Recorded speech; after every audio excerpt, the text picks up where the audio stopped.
Well, good morning and welcome to City Hall. James Dunbar is the new pastor at Cleves Memorial CME Church. We'll ask him to give the invocation this morning. Afterwards, I'll ask Councilman Greiner if he'll lead us in the Pledge of Allegiance. But would everyone please stand? Let us pray. Our God and our Lord, we come bearing thanks for all that you have provided for us. This day is your day, and this is a day that you share with us. Allow our conversations to be pleasant one towards another. Help our actions to be liberating to those who have been marginalized and oppressed. And give us the passion to love each other, that your glory might be revealed in us. We pray protection and provision for our mayor, for our council leaders, and for our city officials. Lock us into the fabric of your protective hand and cause your grace to rest on us.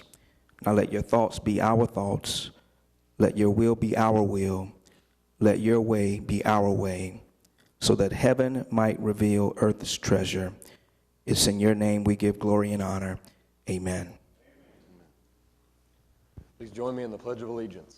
I pledge Allegiance to the flag of the United States of America and to the republic for which it stands, one nation, under God, indivisible, with liberty and justice for all.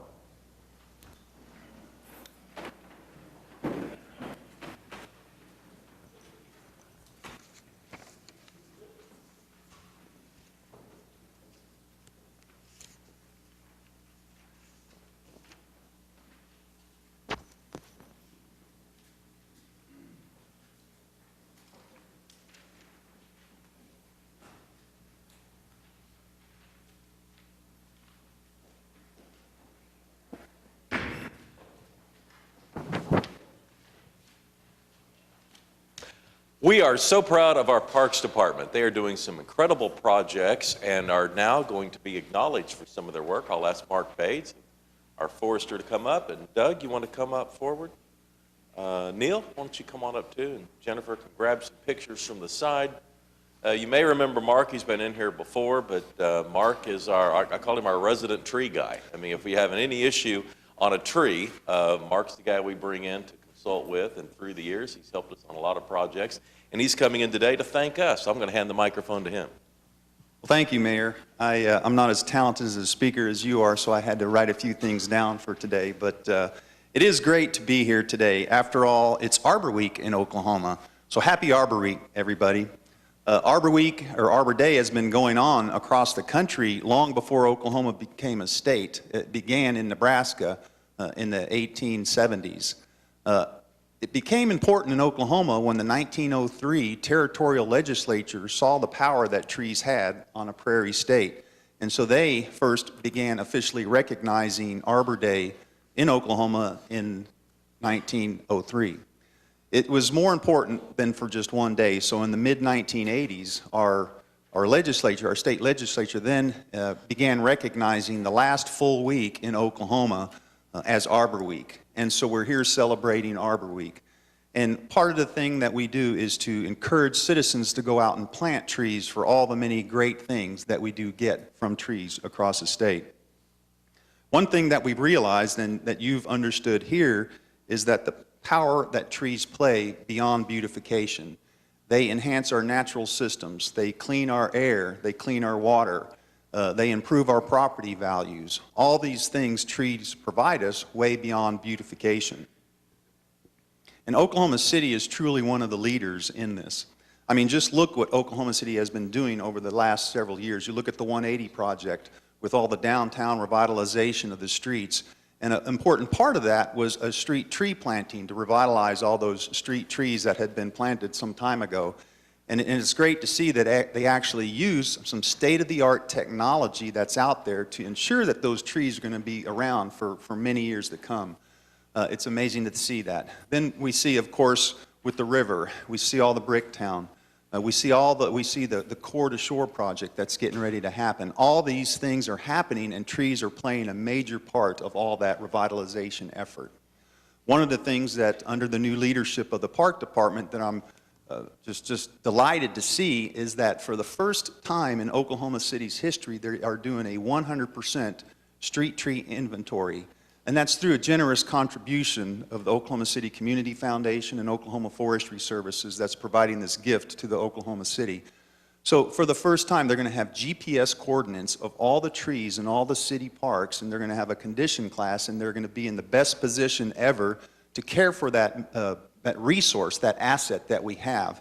And just so you know, Mayor, that's the largest of its kind that it's ever happened in Oklahoma. And that's truly, it's happening right here in Oklahoma City, so that's a really great thing to see. Under the new leadership, we're really pleased to see that. So I am here on behalf of Oklahoma Forestry Services to recognize the city of Oklahoma City as only one of 24 cities across the state that are recognized as a Tree City USA. You get it, you understand that trees are way beyond beautification, and one of the things that the Park Department is doing is going around and hanging tree signs out to remind the citizens of Oklahoma that it's more than beautification. Outside the municipal building here, there's some tree tags that are blowing in the breeze. Hopefully they're not blowing away, but there's some tree tags out there that are reminding us of the air quality, the clean water, and all those other things. When I leave here today, I'm going over to the Myriad Gardens, and they're hosting school children coming up over the grounds there, doing these tree tags, talking about the importance of the trees. And so it is really with great honor and privilege that I'm here on behalf of Oklahoma Forestry Services and the Arbor Day Foundation to recognize the city of Oklahoma City as a Tree City USA in Oklahoma. Thank you for all you do, Mayor, the leadership of the council, the Park Department, the other city departments, and all the volunteers and the neighborhood associations that are doing great things for the trees of Oklahoma. So thank you. Thank you.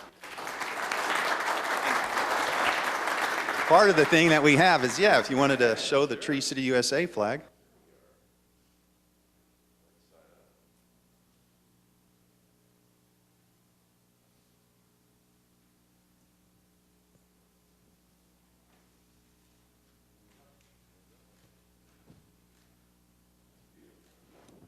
Thank you so much.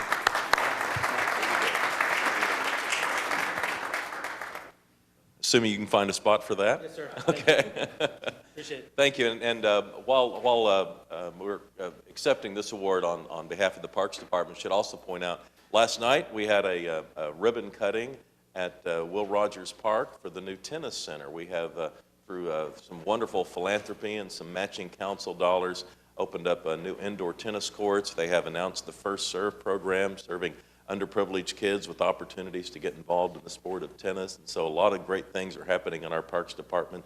The USTA was in town. They kind of hinted there'll be some national tennis events coming to Oklahoma City in 2017 based on the Parks Department's oversight of that wonderful facility out there. So if you haven't been to our tennis center at Will Rogers Park lately, you need to go by. It will, again, raise the level of pride you have in our city and show that we're investing in our children and the health of our community. So thanks for that as well, Doug.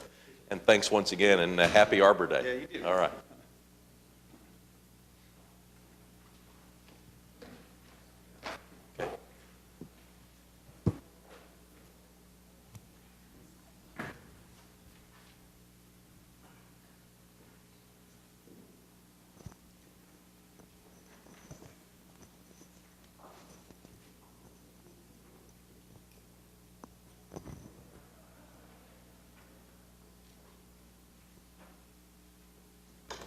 All right, we're on item 4 of the council agenda. It's the Journal of Council Proceedings.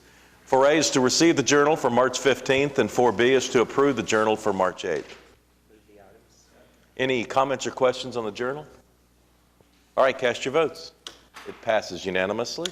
Then item 5 is request for uncontested continuances. Mayor, we have several this morning, starting on page 9.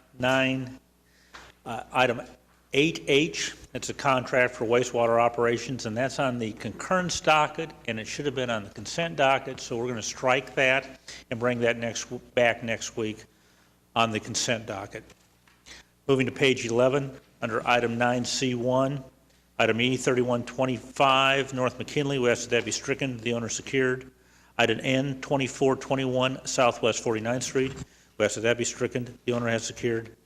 Item R 309, Southwest 66th Street, we ask that that be stricken, owner secured. Item S 1117, Northwest 80th Street, we ask that that be stricken, we'll rework that as dilapidated. Moving to page 12, under item 9D1, item J 2421, Southwest 49th Street, We ask that that be stricken. The owner secured. Item N, 309 Southwest 66th Street. We ask that that be stricken. The owner has secured. And item O, 1117 Northwest 80th Street. We ask that that be stricken. We need to rework that as dilapidated. What was the first item you mentioned there? It was on on page 9, item 8H. And that's the contract for wastewater operations. And Okay. we put it on the wrong docket. Yeah, when you said page 9, I thought it was item 9, so I was just making sure I heard it correctly. All right, we'll recess the council meeting, convene as the Oklahoma City Municipal Facilities Authority. 3 items in the MFA. Is there a motion? All right, comments or questions here? All right, cast your votes. It passes unanimously. We'll adjourn the OCMFA, convene as the Oklahoma City Public Property Authority. 3 items. Comments or questions on the PPA? All right, cast your votes. It passes unanimously. We'll adjourn the OCPPA, convene as the Oklahoma City Environmental Assistance Trust. Marsha Slaughter is here this morning to give us a presentation regarding wastewater, or solid waste services. Good morning. So I'll proceed without the PowerPoint. Today, we're asking you to consider authorization of a new contract for solid waste collection with the same vendor, Waste Management. The process to develop the contract was complex, includes some potential for development of new services in the future. So this contract involves solid waste collection, including curbside recycling, weekly Big Blue, and monthly bulk waste collection. This contract has the potential to touch about 60% of all single-family residences in Oklahoma City every week. The contract, again, $19.4 million for the renewal, for this new effort, and that new effort begins September the 1st of this year, when the following expiration of the existing contract. To prepare for the new contract, we held customer service focus groups that helped us develop alternatives for service that we will pursue beginning this fall and for the next year. Service alternatives that were suggested by customers and by staff include keeping services the same, which is what we're doing today, changing services to include single-stream recycling, full containerization, which means limiting bag set-outs, 5-day-week collection instead of 4, and adjusting the service area for optimum service from either the city or the contractor Waste Management. We're very excited about this. In a couple of months, we'll bring you back more information about the service alternatives that are available under the contract that you may wish to pursue and seek guidance about those alternatives. Happy to answer questions. All right. Any questions for Marsha? All right, Marsha, thank you. All right, is there a motion then on the EAT? Are there any comments or questions from anyone? All right, cast your votes. It passes unanimously. We'll adjourn the OCEAT and reconvene the council meeting with the consent docket. All right, we have a motion and a second on the consent docket. Are there any individual considerations? Jay? And I just wanted to mention item I. Aye. All right. All right, Mark, you want to go ahead and get started with item J?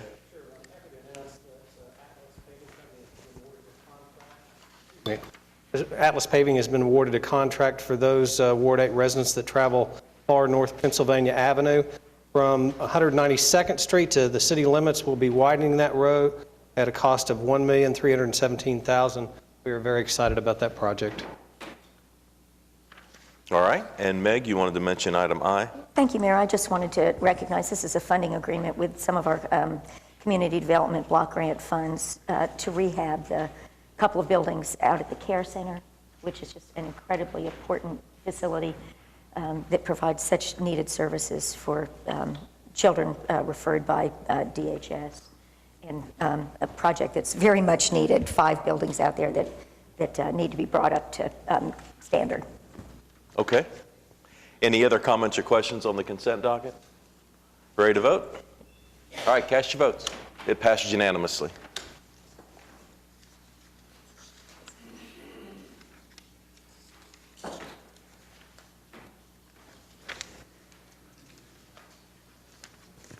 Moves us on to item 8, which is the concurrence docket. All right, we have a motion and a second. A lot of items coming from the Water Trust. Anybody want to comment or ready to vote? All right. Cast your votes on the concurrence docket. It passes unanimously. Item 9 begins a series of items that require a separate vote. We'll begin with a series of zoning cases. The first is in Ward 2 at 2917 Northwest 29th Street. It's currently R1 single family residential, and it would become a new R2 medium low residential district. Ed? Does anybody sign up to speak? This is to build 2 duplexes. I move for approval. All right, we have a motion or second. Anyone hoping to speak today on this item on 9A1? All right, cast your votes. It passes unanimously. Item 9A2 is a zoning case in Ward 8 at 3600 Northwest 164th Street. It's currently inside a planned unit development, and it would be a new PUD if approved. Mark? Yeah, this is an ordinance on final hearing. It's recommended for approval by staff. I know we have a representative from the applicant today, which is Mr. Brian Kuhn. I don't know if there's anybody here speaking in opposition. We have one person that has signed up to speak. And is that Mr. Carter? It is. Mr. Carter, are you here? All right, Mr. Carter, I'm glad you're here. Mr. Kuhn, would you first like to speak to the application, and then we'll have Mr. Carter follow? Thank you. This property, I'm Brian Kuhn with Hewitt Zollers, representing the applicant for the record. This property up in Northwest 164th, just east of Portland, was in a PUD, probably started about 10 years ago. This tract was zoned pretty much straight R4, no restrictions, no architectural standards, no guidelines other than it was R4. It was also zoned to the west of it was commercial at the time, and then to the east was residential for single-family homes, which is the Ironstone addition, which is now we're completing phase 2. We're getting ready to start phase 3. Our developer who purchased the property, it's about a little over 20 acres, had in mind to do a townhome project, 199 units of townhomes, 2- and 3-story garages. It's kind of a urban midtown feel, but out in northwest Oklahoma City, trying a new market. There's another one of these going over on Northwestern. So it's a new deal. Went to Planning Commission, unanimously approved, brought it to council a couple of months ago. The developer realized with the changes in the markets of what's going on out there today that he was going to lose his R4 if he went forward with that PUD. So Mr. Stonecipher and us all agreed that, you know what, let's go back to Planning Commission. We want to keep the R4 as is as an alternate. So we went back to Planning Commission with that presentation. Planning Commission approved it unanimously, so we're here today. We have 2 entrances. One is up on the north end at Northwest 164th. That is our only access out to the north. To the west of our entrance is limits of no access for the highway for what's going on with Portland right now. And then ultimately our second phase will have a 32-foot collector street at the south end. It'll go out to Portland, which will also tie into Ironstone 3. So that neighborhood also coming home, if you're going northbound on Portland, you'll be able to get off the highway and turn on our collector and go into the south end of Ironstone. So I think that's one of the things we have set aside height restrictions, set aside some setbacks, which were not in the original PUD for the R4. We have no 3-story buildings anywhere that abut the single-family homes, whether it's apartments or townhomes. So it's got a lot more restrictions than what is in place now. So if you have any questions, I'll be more than happy to answer it. Yeah, would you briefly speak to, I know I've had a lot of conversations with staff and Bob Teener, but would you speak to your meetings with the neighboring residents and the concessions that you've made? You bet. We met with the neighbors at Francis Tuttle prior to going to Planning Commission the first time, explained our product and project. A lot of them were very pleased to see that, okay, a lot of them didn't know that it was R4 when they purchased their homes and said, well, we didn't realize it was apartments, but it's been R4 zoning before they ever purchased our homes. So I think they were a little bit shocked to think that it could be apartments, but a lot of them were very pleased that, okay, we are going to have some townhomes or apartments with architectural guidelines, with height restrictions. So most of them at that meeting that night were fairly pleased, I thought. We had a lot of thank yous at the end of the meeting of thank you for meeting with us and thank you for providing some guidelines. And they were encouraged by your concessions on setbacks, height restrictions, and the access to Portland. Absolutely. Especially up on Iron Fire Court, one of the owners at the south end of that he looks out over our property and sees for probably a mile, can see Portland, can watch the cars, can watch open field, and that's always our case. You all hear it every 2 weeks or every week about zoning, someone backing up to a field thinking they were going to have a field to look at forever. The property to our east, which is Ironstone, most of it is higher grade, so they're going to be looking over our units mostly, or at least at the second floor, not having someone look down in their backyard. But we did also come up with a restriction of no 3-story units next to the single-family homes. It can be 2-story, just like a single-family house. Let's let Mr. Carter Okay. speak. And I might tell council I enjoyed visiting with Mr. Carter, and if you'd like to speak at this time, you're more than welcome to, sir. That's okay. Good morning, Leo. We will need your name and address for our records, please. My name is Leo Carter. I live at 3513 Northwest 164th Terrace, and I'm just the 5th house down from the end there where the apartments are going to be Okay. put in. And the reason I'm here, I've already talked to everybody in the neighborhood, and I sent out messages asking them to attend the meeting. A lot of people work, they have families and so on. So anyway, I've called Mr. Stonecipher, and he's a very nice gentleman. My concern is that I'm 74 years old, I'm retired, disabled vet, Navy, so I don't have any children, but in that street there on 164th Terrace, we have a lot of families with little small kids that ride bicycles and all that kind of stuff. What we're concerned about is the entrance off of 164th going into to the left there at the top. I mean, go west. Over. There, right, yeah. We have one entrance there that goes into 164th Terrace, and that's how we go in and out.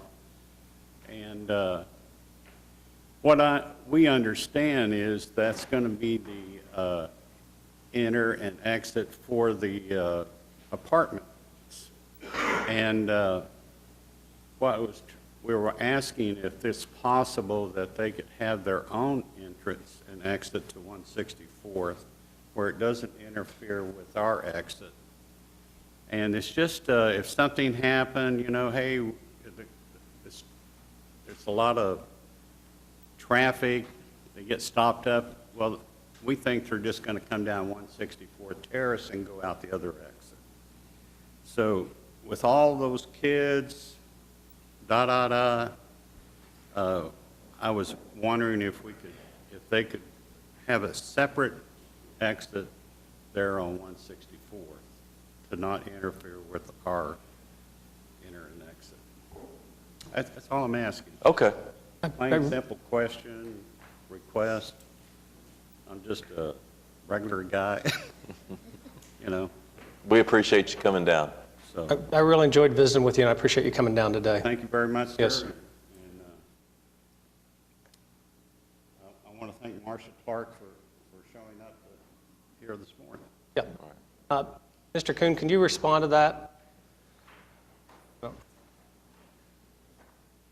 It's my understanding that the 164th Terrace entrance is a safety and police issue. Yes. And it's May I necessary. hand these out? Sure. Shows that entrance a lot better.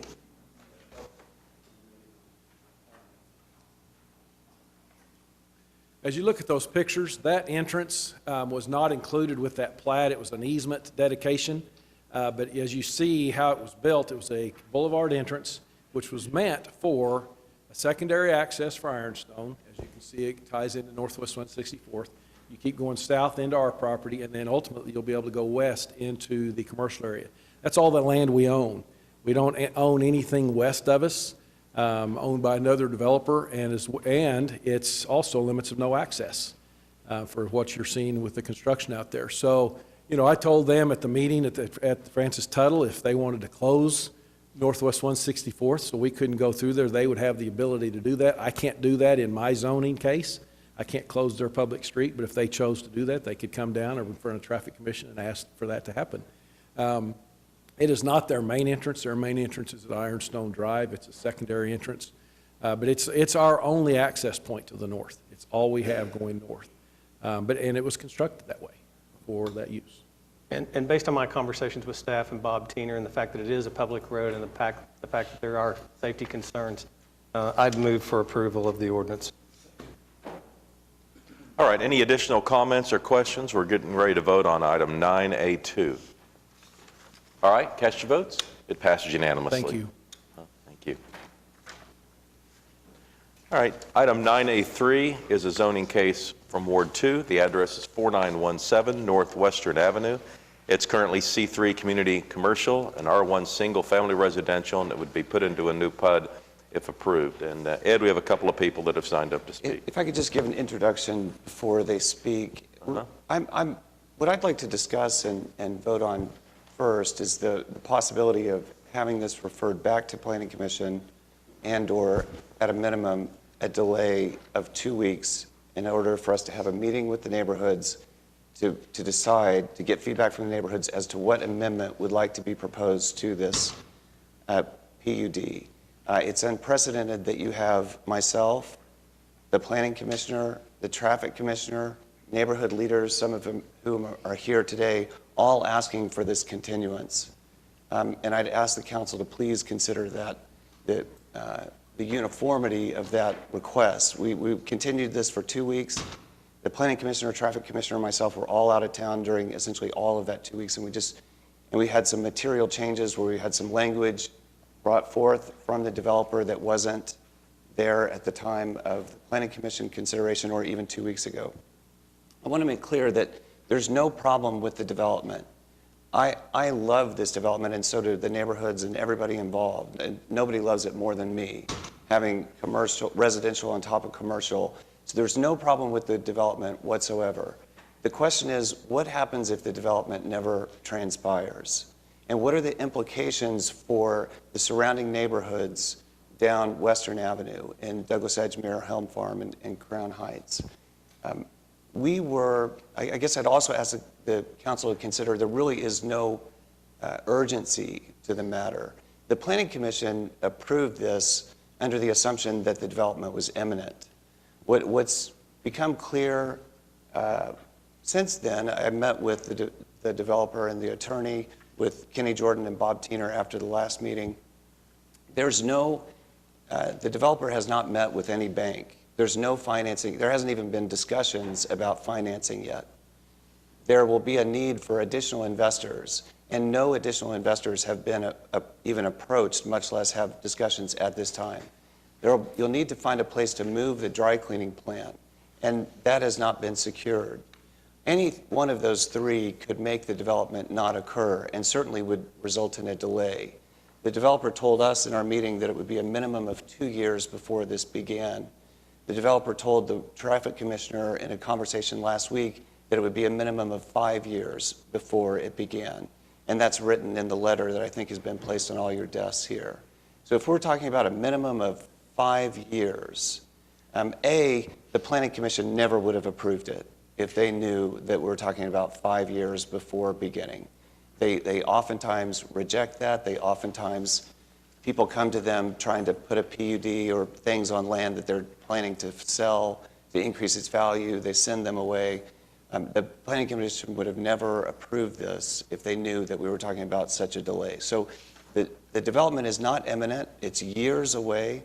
And the neighborhoods and I and the Planning Commissioner and Traffic Commissioner are asking for a chance to meet, have a public meeting in the next 2 weeks, and then come back in 2 weeks. If not, send it back to the Planning Commission, which is what the Planning Commissioner suggested to me yesterday and last night. Just to review, what has happened is that you had a commercial entity who outgrew its space and had parking problems. They bought a house, they demolished the house, and they made a gravel parking lot. Then they took another house and they made it into a business, put a sign on the front, and used that R1 house as the office for the business. The neighborhoods eventually began to complain.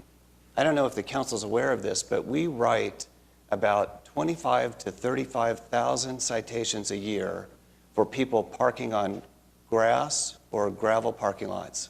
The city of Oklahoma City collects about $1.2 to $1.5 million a year from writing tickets for people parking in their front yards or on gravel parking lots or on grass. It's a large amount of money. It's about 100 citations a day, if you're not writing citations on Saturday and Sunday. About 100 citations a day that we're writing throughout the city. So people complained to the city and they said, why is this entity able to park on a gravel parking lot and you're writing all these tickets? Eventually the city started writing tickets. We started writing citations. And after that, and only after that, we got this PUD application.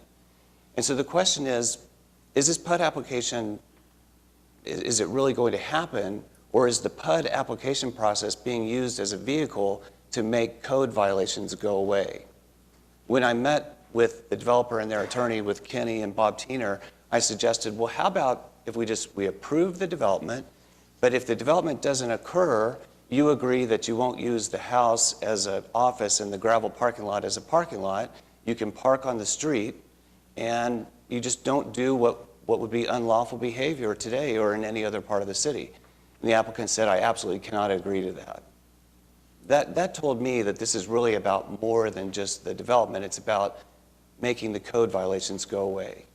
And so then we got language about a week later, last Thursday afternoon, from the applicant's attorney saying, we want language saying specifically the office can be used, the house can be used as an office, and the gravel parking lot can continue to be used as a parking lot. The applicant then cut off parking of his employees and then sent out an intimidating letter to the residents on the east and west of Western saying, this is what you're going to get if you don't approve this PUD. You're going to have people parking on the street, and so therefore you should call the city and complain over the next 2 weeks before this is heard. And if you don't approve, if this PUD is not approved, this is what you're going to be dealing with, is our employees parking in front of your houses on your street.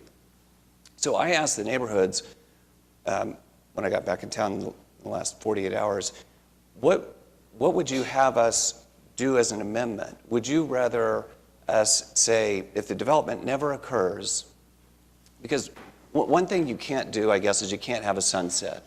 You can't put into a PUD, all right, if this never occurs in 5 years, we're going to revisit it. Once the council approves it, it's for decades, it's forever.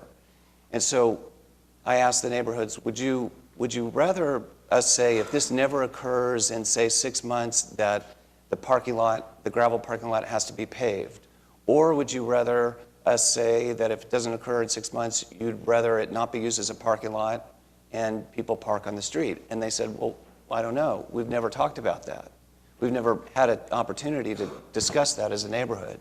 So that's what I'm asking you as a council to allow us to do over the next 2 weeks, if we don't send it back to the Planning Commission, is allow the neighborhoods to meet and come up, debate different amendments to put in the PUD in case the development never occurs, and then come back to you with those proposed amendments. Because what's happening in this area of the city along Western is that other commercial entities are trying to buy houses to demolish them for parking lots. When Eric Winger and I met with the owner of the Drum Room, which is on like 43rd and Western, he's trying to buy a house behind from this 80-something-year-old woman so that he can demolish the house and put in a parking lot for the Drum Room. Westminster School, I've brought up before you, is buying houses around Westminster because they have a parking issue. And I believe that they want to demolish those houses. In fact, there's one that they wanted to try and demolish to add to their parking lot. So this application has precedent that will go beyond just this development. It will have implications for up and down Western. And so I think it's important to really, because there's no urgency, there's no imminent development, probably for a minimum of 5 years, that we just have at a minimum another 2 weeks to have a public meeting with the neighborhoods. And I'll let them speak to that next. But if not, send it back to the Planning Commission, because I think it was falsely presented to the, well, it was presented to the Planning Commission that development was imminent. And I think that there's now reservations about that. So David, I know that you want to speak, but if we could hear from the neighborhoods. Okay, we have two people that have signed up to speak. Martha Jett.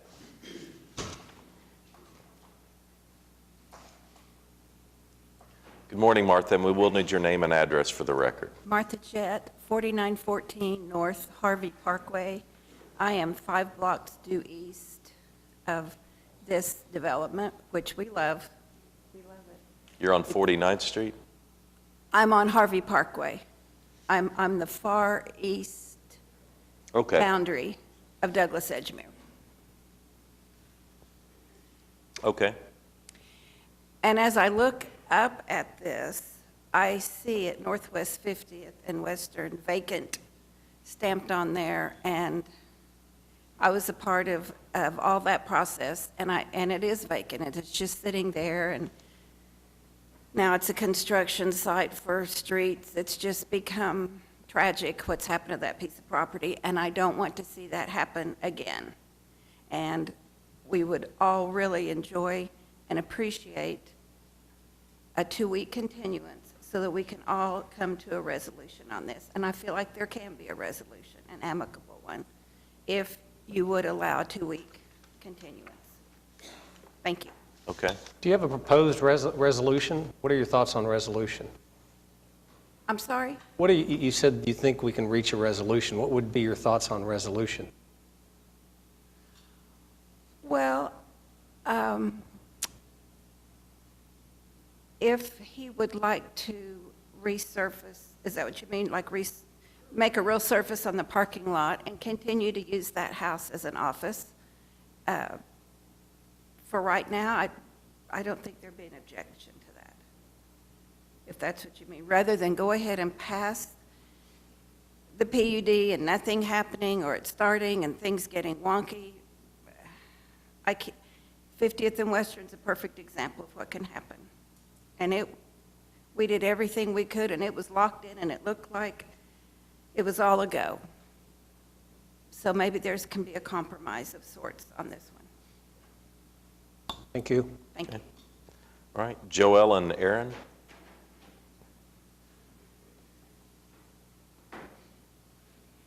My name is Joellen Aaron. I live at 920 Northwest 49th Street.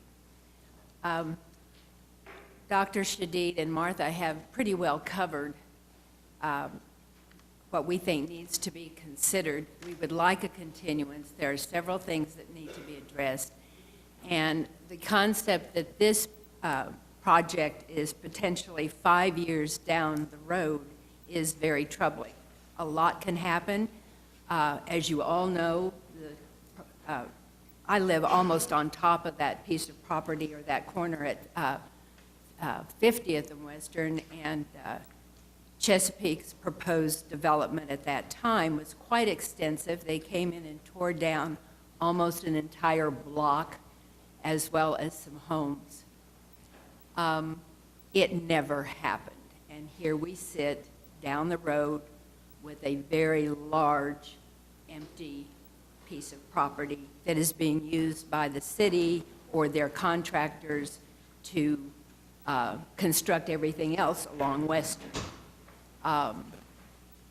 We would like a continuance to really consider this. And one thing that I would really like the Planning Commission and the city to consider is how we go about allowing demolition of property. I think people can come in and demolish something, and they don't have to prove that it needs to come down. So, like Chesapeake took down houses, tore it down, said, oh, look, it looks like a vacant piece of property. So that's the way their taxes went. It went for a piece of vacant property, not a residence, on the corner of 49th and Western.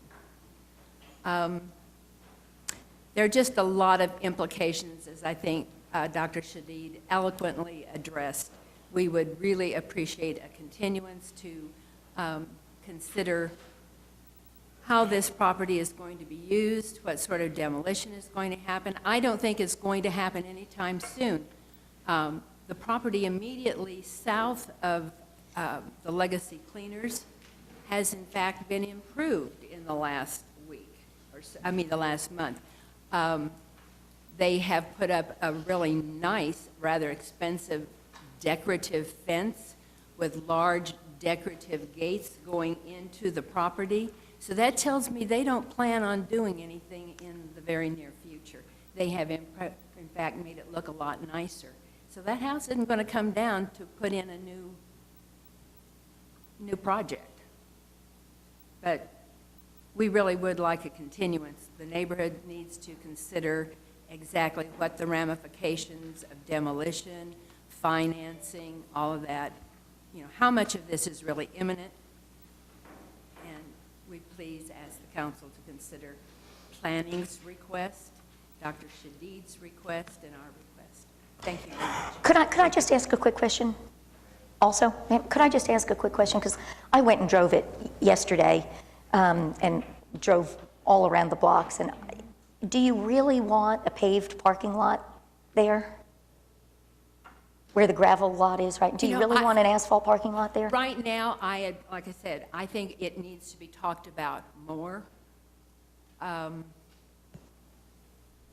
Mr. Turrentine initially started this whole process without even requesting a change of zoning. He just went ahead and tore down a building, put in his own parking lot, took a residence, turned it into an office, and did not come to planning or to the council or anyone to do that like everybody else is required to do. So essentially what is existing right now is illegal and has been for a couple of years. We've had at least 10 cars parked down east of Western on 49th Street this last 2 weeks. There are several cars parked west. His parking lot in front of the business has 20, I think 18 to 20 parking spaces, and those were all vacant. And as I have lived there in that area since 1970, I have never seen that parking space filled with customer parking. It's all mostly employee parking. Okay. Kevin Bundy?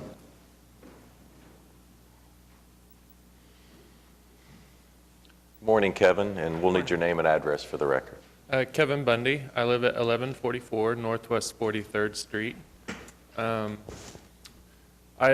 here actually representing the neighborhood association that this PUD falls within our boundaries. So I'm here to answer any questions and just give you some history on our relationship with Monty, the applicant. We've met with Monty several times over the last, 5 years or so. And Monty's did a great job of addressing our concerns and that we've had with the project. And we feel like the plan that is being presented is a good plan. There is some concerns, I guess, with the timing of the project, and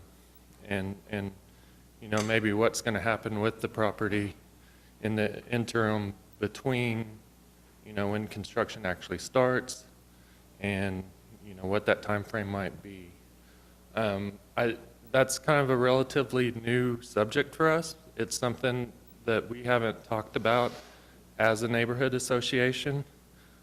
So I'm not prepared to, offer any advice on what that should be. If that's something that is going to be considered, I think we would ask for some additional time for the neighborhood association to get together and meet with the owner and make sure that we come up with a plan that would work for him in his timeline and be something that we could live with and be happy with as well. All right. Thanks for coming down. Sure. Okay. David? David Box, 522 Colcord Drive, here on behalf of the applicant. We would oppose a continuance. This case is one in which we've had more neighborhood involvement, meeting with Planning Commission members than maybe any case I've had over the last several years. The PUD that was presented to Planning Commission was a direct result of those meetings with neighbors. Mr. Bundy, the ladies that spoke, we have support letters that were submitted on behalf of each and every neighborhood association surrounding this project. So while we understand their concerns, it was represented that this case was falsely presented to the Planning Commission. That suggests that I somehow deceived the Planning Commission on the timeline. That's not accurate.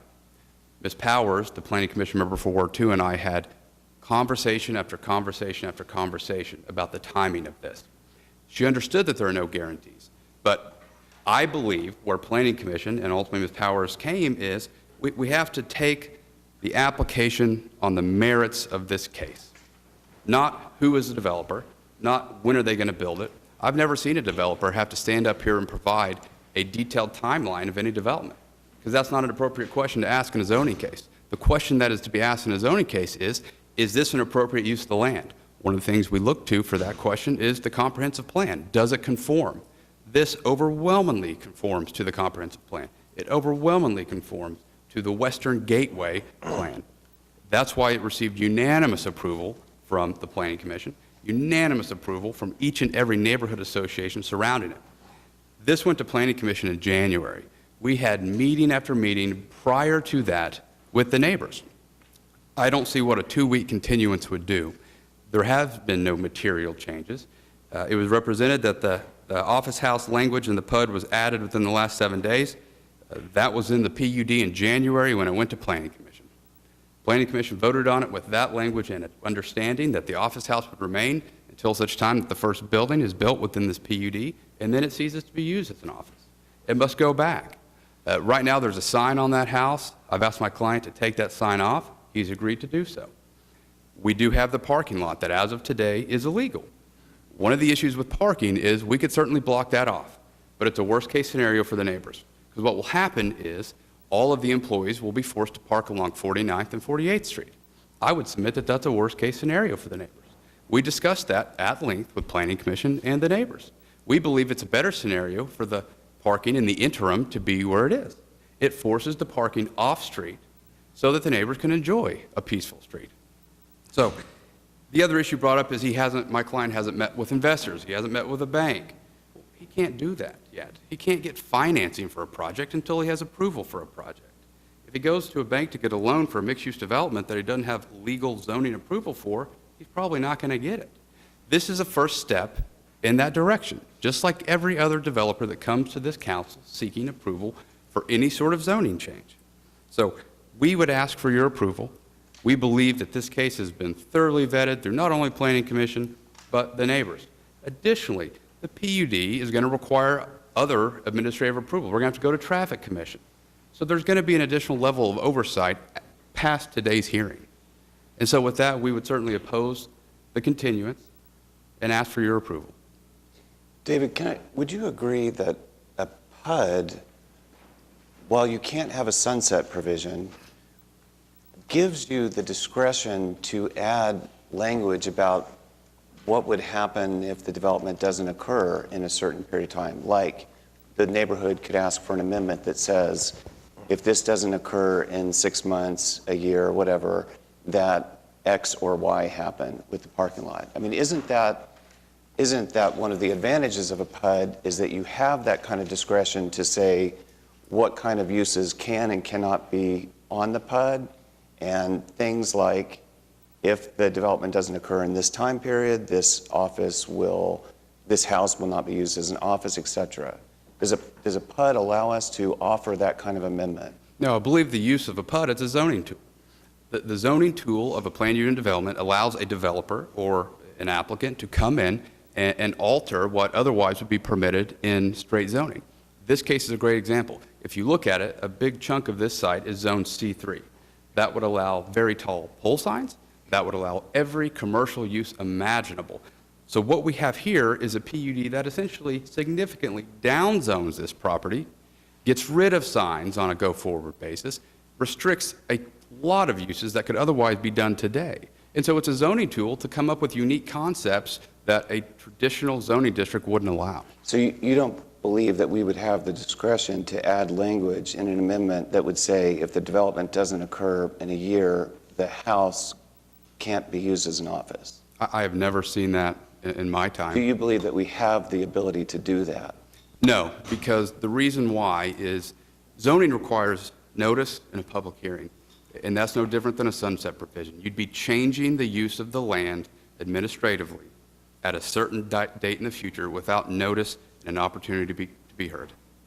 Yeah, I'm not arguing with you. I'm just asking, and from my mindset, if I'm a landowner and I want to get something rezoned, so I can develop my land in the future, so I can market my land in the future, so I can go to the bank and get a loan in the future.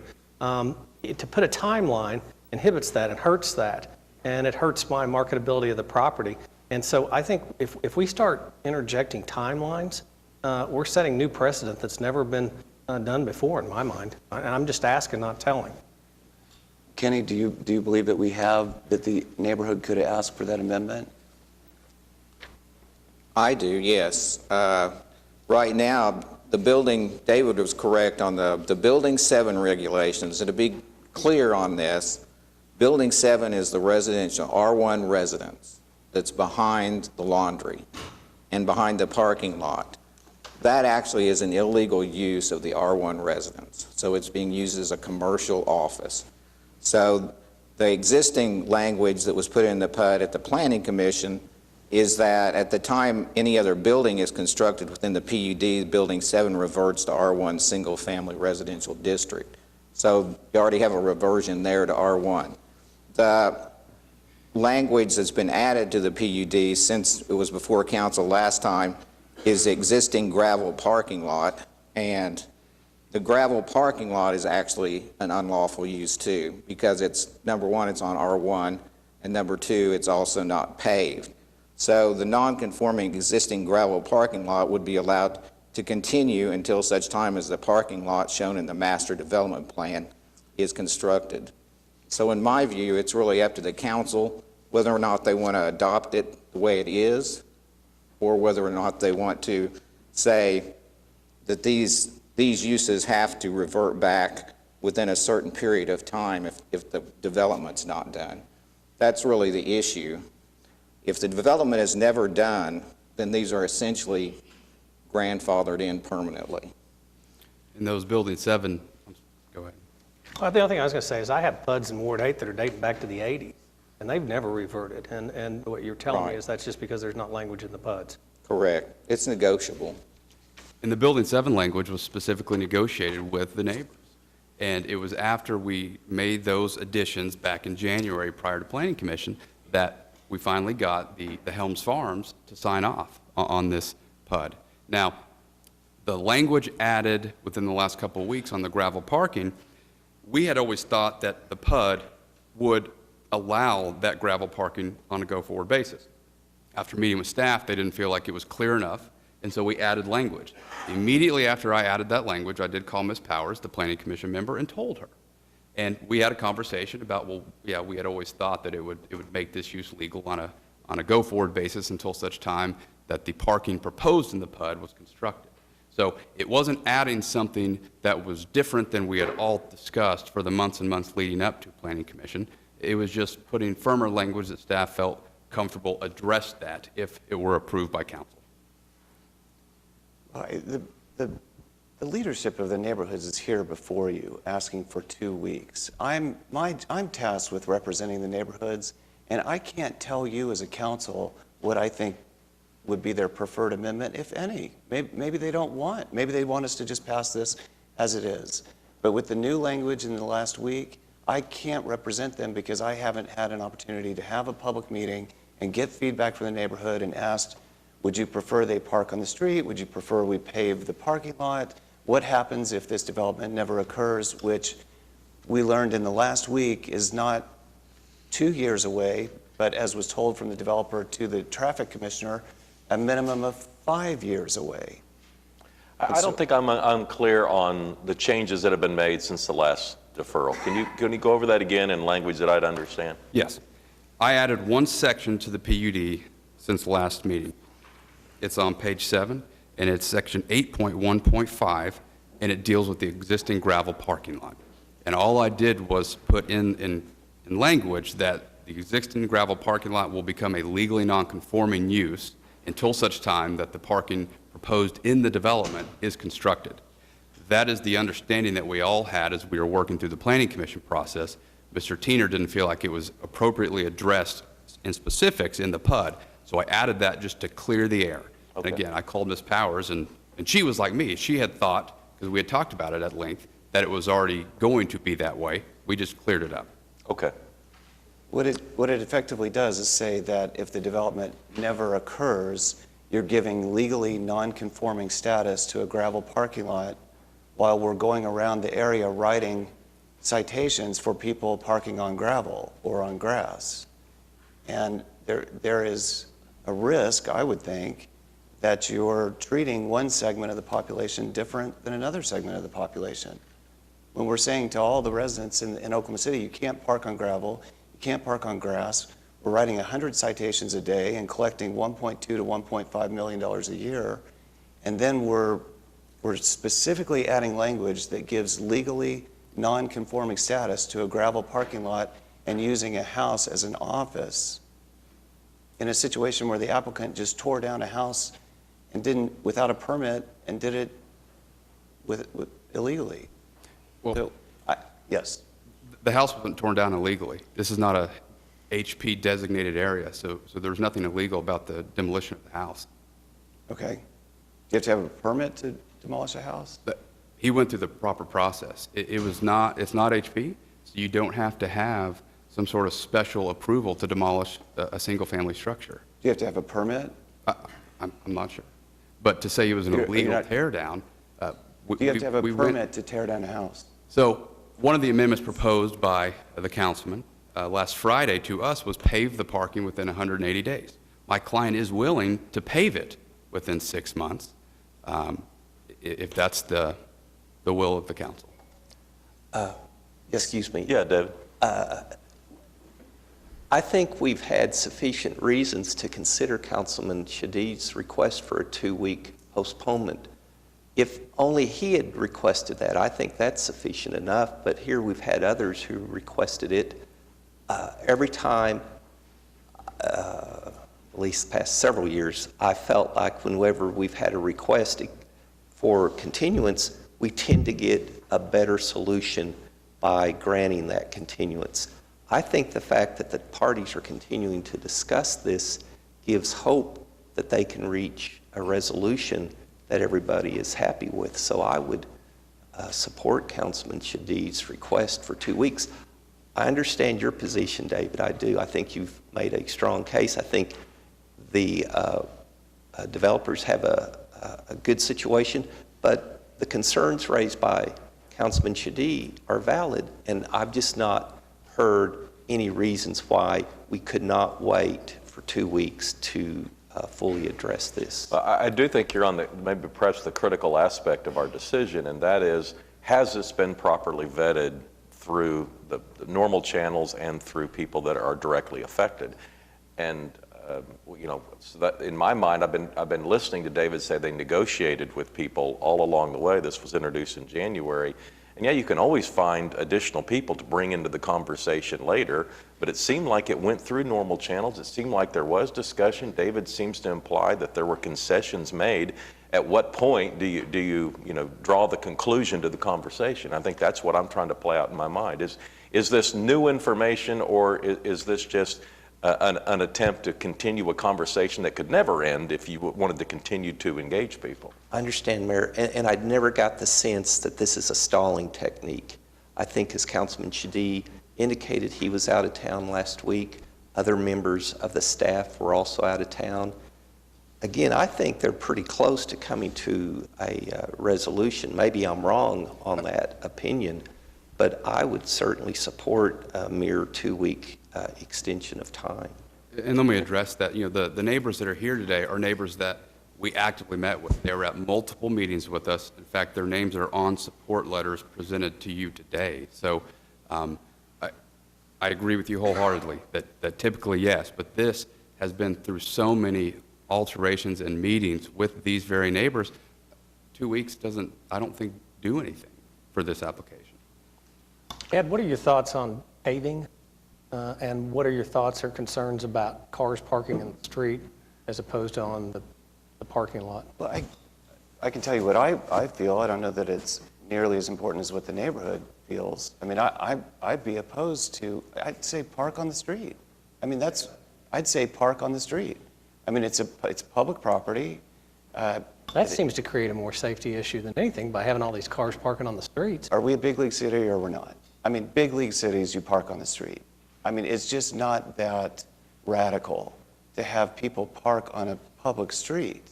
It's just, I don't, every major city I've been to, people park on the street. I mean, that's not a radical idea.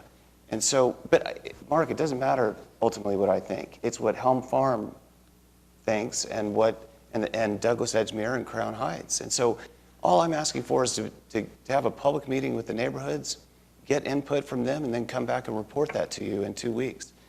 I'm not asking for an indefinite delay. I'm just asking for 2 weeks to have a public meeting with the neighborhoods.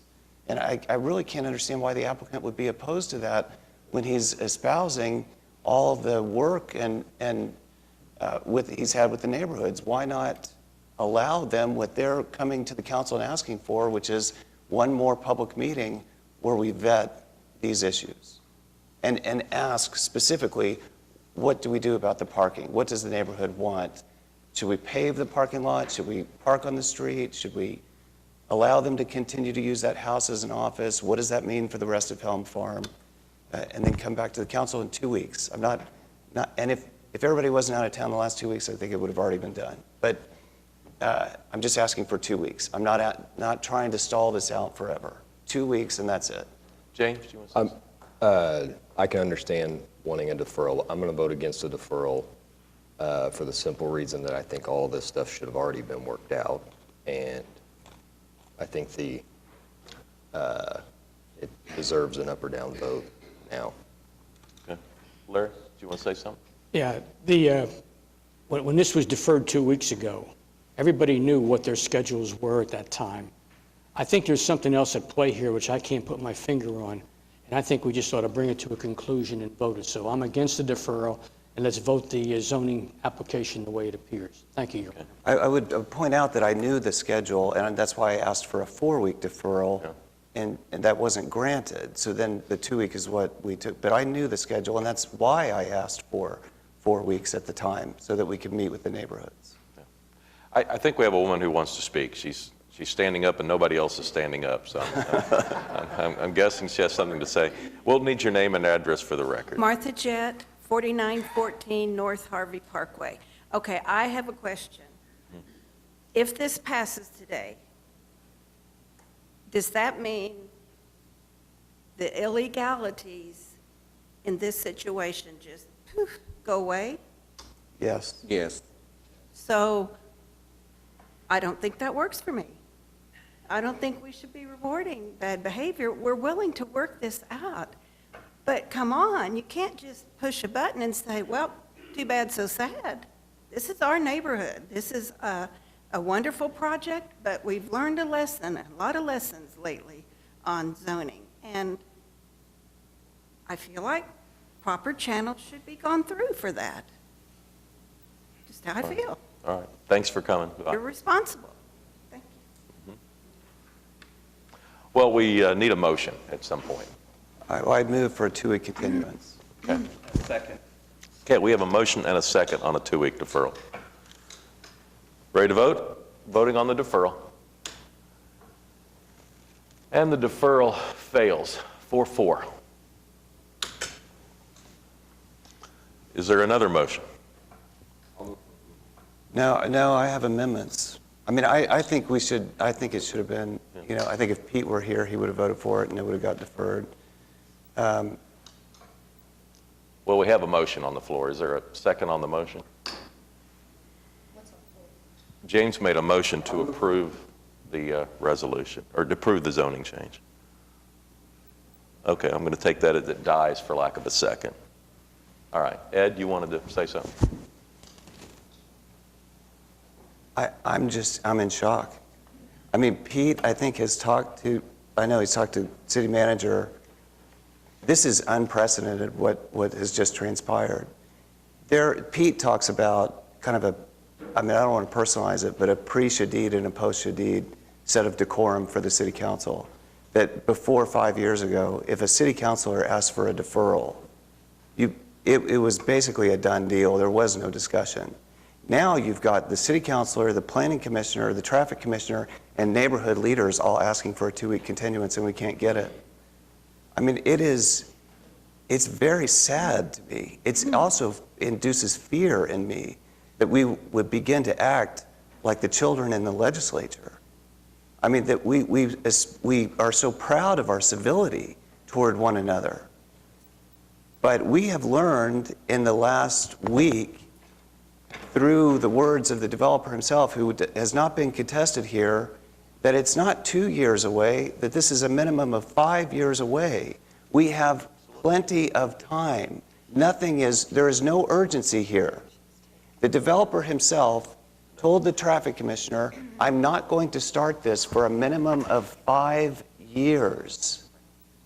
But the council will not allow 2 weeks to have a public meeting with the neighborhoods to just figure out which amendment to add to the PUD that then can be voted up or down by the council. I don't know which one of these amendments, which Kenny helped me craft some, I don't know which one to give to you now because I don't know the will of the neighborhood. Because these issues were never discussed in all the meetings that are being espoused by the applicant's attorney. I'm just in shock. I have fear, and I have sadness that the council is acting in this manner. Ed, I am just kind of confused, though, and I want to go back to what Larry said. All of these conversations have been had. All of the neighborhoods, the packets we've received have approval from all of the neighborhoods already about all of the subject matter. But so something has right, Meg, brewed up. If the developer had told the neighborhoods and had told the planning commission and had told the planning commissioner what he told the traffic commissioner in the last week, which is I'm not going to start for 5 years, you wouldn't have agreement. You wouldn't have an approval by the planning commission even. The planning commission would have rejected it. There's no way, the planning commission does not approve PUDs when the developer is 5 years plus away from getting started. It just doesn't happen. And so that's a change. Now, I continue to be confused. The Ward 2 planning commissioner seconded the motion to approve this at the planning commission. She did not understand that it was more than 5 years away from starting. Ed, could we do this? And she told me last night, the planning commission would have, in her view, would have rejected the application. And she feels that the best course of action at this point is for the council to send it back to the planning commission. I would disagree because the question is never asked. Because the question asked in a zoning case is the use appropriate.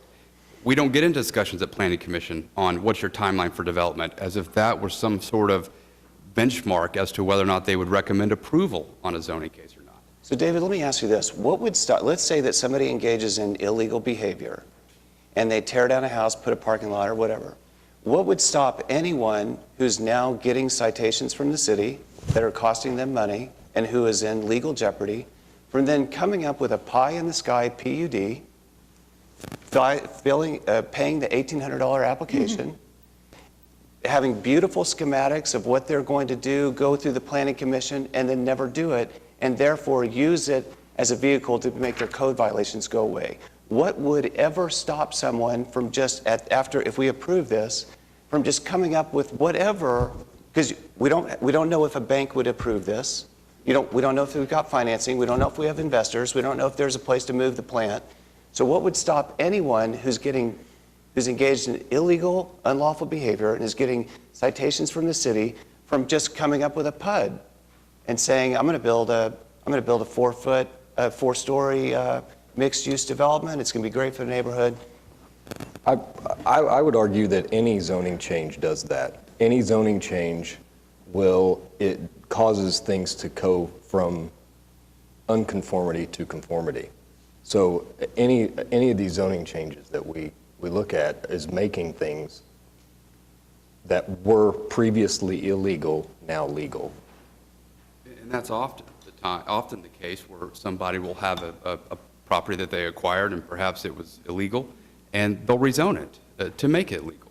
And here we do have a unique situation in that, yes, the parking as it stands today is an illegal use, but that illegal use is a much better scenario for the neighborhood. Let me ask you this. Would your client entertain a motion? I know he wants this decided quickly and he wants to move forward. Would your client entertain a motion to continue this 1 week and we come back and look at it again next week, and that gives you time to meet? Yeah. I think we'd prefer an up or down vote, because what we are afraid of is that there are forces out there contacting neighbors, telling them things that aren't accurate, aren't what we discussed in our meetings, and that it's not going to be a productive continuance. David, I do think it's important that the neighbors took the time to come down here today. I mean, I think there is some serious merit in the fact that people are concerned enough to take their time to come down here and discuss this with us. I can't disagree with that point. And I'm not convinced that 1 week is such a big problem. Are you comfortable with 1 week? Can it get done in 1 week? I'll take what I can get. Hey, you want to give me a week? You want to give me a day? I'll do it tonight. I mean, well, I'll do whatever I can get. So I need 2 weeks, I think, would be better. If a week is, but then we'll have the meeting this Thursday night or something, or this weekend. I'll make a motion to continue it 1 week. Second. All right, we have a motion and a second for a 1 week deferral. Cast your votes on the 1 week deferral. The deferral passes. Thank you. I'm very grateful. Thank you. Thank you.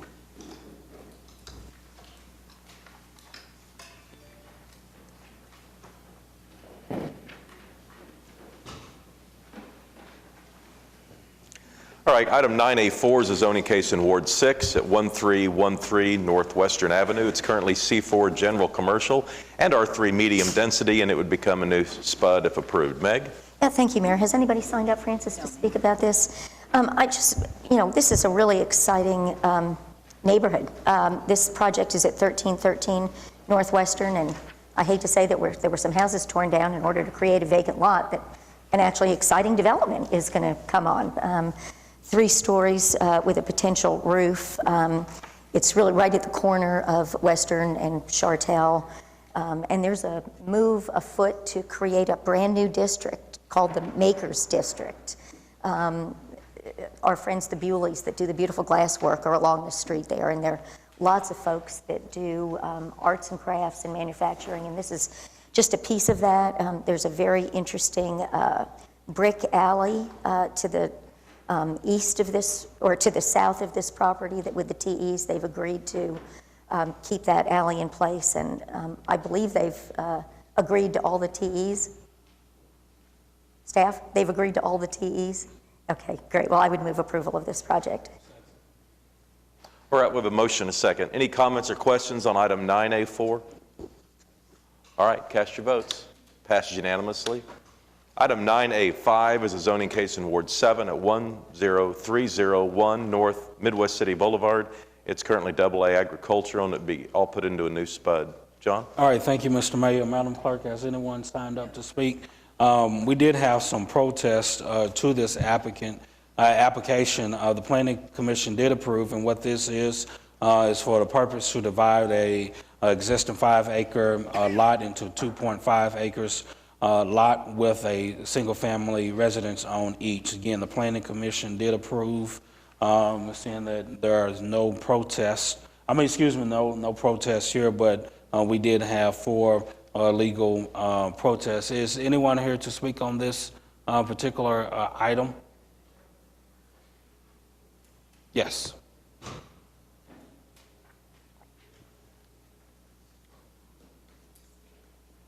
My name is Ty Burrows at 5900 North Choctaw Road. I am the applicant.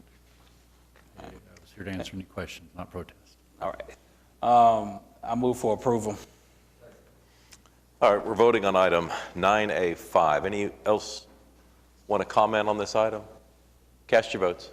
It passes unanimously. Item 9B is a public hearing regarding dilapidated structures. Is there anyone here hoping to speak under any item listed under 9B?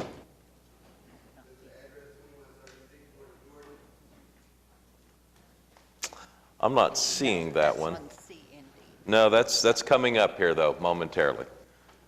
All right, is there a motion then on 9B? All right, cast your votes. It passes unanimously. Item 9C is a public hearing regarding unsecured structures. We have some people that have signed up to speak on these items.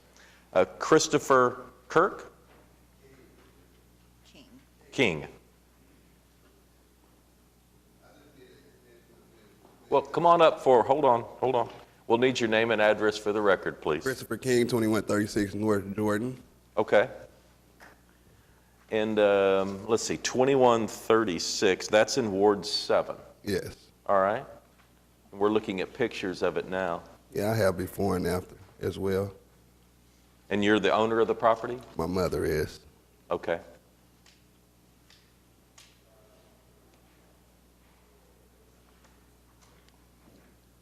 Do you need to see the picture? What are your plans?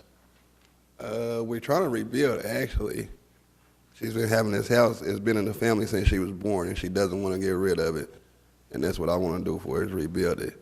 So when I got the paper, I went and cleaned up. Had they asked me to, I boarded up the windows, the crawl spaces, and everything else that needs to be done. I need an extension for 30 days, if you don't mind. You want to comment for us? Well, it's still in violation as we speak. We usually give about 2 weeks to secure. That seems to be plenty enough time. We don't mind working with the gentleman if he'd like. All right. John, you okay with that? I'm okay with Charles working with him, but we do need to keep the item on. Okay, we're going to keep the item on, but what Charles is saying here, he'll give you a couple of weeks to get in there and secure the house. And I already secured it. I have pictures right here. well, then you won't have any issues, but Right, we'll staff will check. go out and check with it. I think the best thing for you to do is stay in touch with Charles, or have your mother stay in touch with Charles. I'll stay in touch with him. Yeah, just to get his business card, so you won't necessarily have to come back down here again. Okay. Do you have any long-term plans? I know your mother Rebuilding, just seems that's emotionally it. tied to the property, Yeah, but it's I'm sure been- your neighbors would prefer something more productive come of it. Any ideas? My neighbors really don't care. On my block, it's nothing but housing authority houses, government property. That's one of the only houses that's still standing on that street that's actually paid for. So it's one of the better properties on Yeah. the street. Okay. It's been in my family since 1953, the year my mother was born. That's when my grandfather bought the house, and I refused to get rid of it for property damage because I can do the work myself. Well, that'd be great. I'm sure everybody would appreciate you investing in the property and making it better. But if you'll deal with Charles, that'll take care of your immediate concern on being on the unsecured list. Okay, thank you. All right, thanks, Chris. Thank you.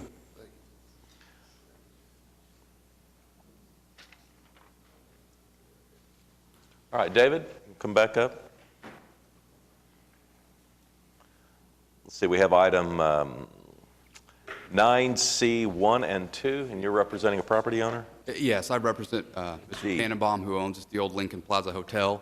I want to give the council an update. A zoning case did come through a couple years ago. My client is working through the historic tax credit process, which is a very lengthy process, so he is still pursuing this. We have worked with staff. We appreciate their efforts, and we are going to continue to work with them to make sure that anytime we have an opening that's unsecured like that, we do secure it. But I did want the council to know that we are working through that historic tax credit process. That's why it seems stalled right now.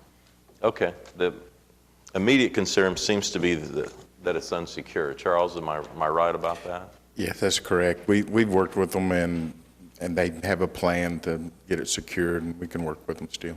Okay, so. Thank you. Work with Charles. Okay. And Yvonne York?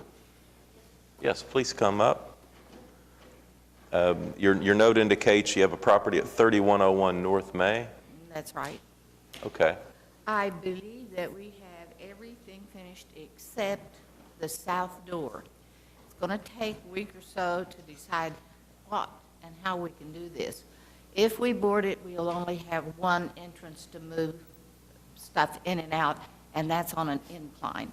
We're trying to decide whether we want to board that or put a plexiglass. It's not going to be very easy to put glass back in it because it lasts about 1 day until we can get fencing or something to patrol that particular area a little bit more.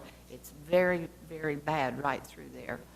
I saw a picture of our office that has been taken care of before our workers left yesterday evening at 5 o'clock. Everything, I think I would welcome you to come by and look again. Everything is taken care of except that south door. It is barred. It has bars on it. People cannot get in. I guess little varmints could get in. We have a lot of work to do inside simply because of the window breaking and people crawling through the windows trying to stay out of the cold this past winter. Let me check with Councilman Shadid. You have any thoughts on this? She's almost through. I mean, we want to leave it on. If it's done in the next 2 weeks, we'll close the case. Okay. That keeps her from coming back. And Dr. Shadid, our office is open from 9 a.m. to 5 p.m. I still want to hear from you to talk about a sidewalk down through there. I think that would help alleviate a lot of that. We're getting sidewalks all over the place and on the opposite side of the street, but the little kids in the afternoon come through from school on bicycles and peck out windows. Then the ones that are not so nice and that are a little bit bigger come at night and take things and break larger windows and do more damage. But it would certainly help. We've had that in the neighborhood for years and years, and it has been a wonderful business, and we want it back that way again. So I want to thank each one of you for working with me on this, and anything you need for us to do, let us know. I would like to talk about maybe some fencing around a portion of it, too. We have our back with a nice fence around it, but we need a little bit more right now until we can get things going. So I would appreciate talking to you. Thank you. Okay, thanks. We'll leave it on. Thanks, Charles. All right, anyone else here to speak under any item listed under unsecured structures? All right, how about a motion on 9C? Cast your votes. It passes unanimously. Item 9D is a public hearing regarding abandoned buildings. Is there anyone here hoping to speak under any item listed under 9D? All right, no one signed up to speak, so how about a motion to approve the abandoned building list? And if I have a motion in a second, cast your votes. It passes unanimously. Item 9E is a public hearing regarding removal of properties from the abandoned building list. Is there a motion to approve this? All right, we have a motion and a second. This is a public hearing. Is there anyone here hoping to speak under any of these items? Yeah, Yvonne. Well, come on up here so I can understand what you're trying to say. We're on 9E. On abandoned properties, that is still down on 9D as well as the upper part. Well, yeah, we left it on there, but Charles has indicated that you're working with them and moving forward, and we shouldn't have an issue on it. In 2 places. Thank you. Right. I do really want to compliment the Yorks. They've done an unbelievable amount of work in the last 2 weeks to get it fun. The whole front looks great. Plywood, painted white, red trim. It really looks super nice, and there's just one door that's left to be fixed. Is there a motion on 9E? All right, cast your votes. It passes unanimously. Item 9F is a resolution which would approve the contract for the new MAPS 3 modern streetcars. I think we're going to have a presentation. David Todd is here this morning to introduce our friends from Jacobs. Good morning. I'm really happy to bring you this contract today for the streetcars. There's been a lot of people who have been involved in doing this project, not only the MAPS staff, ADG staff, the Jacobs team, and our municipal councilors team, but most notably Amanda from the Municipal Counselor's Office and Rob Edgecombe have been the forerunners in this process. So I'd like to introduce Rob Edgecombe, and he will go over the high points of the contract for you. Good morning, everybody. It's nice to be back with you again.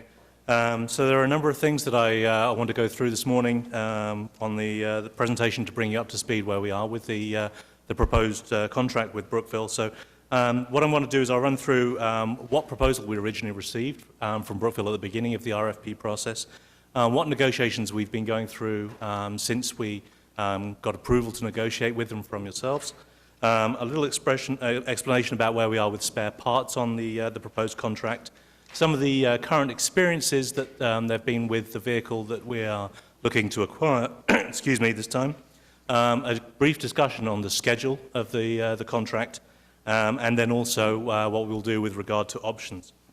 There is a presentation that runs with this, so... okay. My beautiful assistant takes care of it. So, which do I have to... okay. I'm not actually doing this. Aha, there we go, okay. I think we're... the proposal that we received from Brookville, we originally got... I'm obviously not in control as I thought I was. Okay, thank you. So we can go to the Brookville slide. Next one. So there were 4 original proposals that they made for us. There were 2 widths of vehicle and 2 types of truck. So as you go back through the original RFP reviews, we excluded 2 of their proposals because they were non-compliant, and we had 2 that looked at different vehicle widths. And the vehicle width that we were interested in was the narrow body vehicle. At the time that the proposals were received, Brookville had not produced one of these vehicles into service. And so when we did the original evaluation, they were actually marked down for previous experience because there was nothing that we could actually look at to see how it had performed in service. In their original proposal, they had an expiration date for the validity, and that expiration was before we restarted the negotiations with them. And so when we came back to them to talk about what we wanted to negotiate on this contract, they suggested that their previous pricing was no longer valid, and they came forward with an enhanced price, an escalation. Next slide, please. So we had negotiations with Brookville, and we undertook these in 2 main areas. So there was the contract discussions, the pricing, the commercial terms, and so forth. And then there was the technical issues associated with the proposal that they had for us. So the commercial discussions first, I'd like to sort of summarize what was included in there. So core pricing, as I mentioned, they came up with an escalation in the pricing. So we looked at what we could do to try and bring that back down to something that was within line of what we had budgeted for this task. And we had a number of areas where we could work with them on that. So one of them was in using existing data, and I'll come back to that a little bit more in a second. They also talked to us about the accelerated schedule.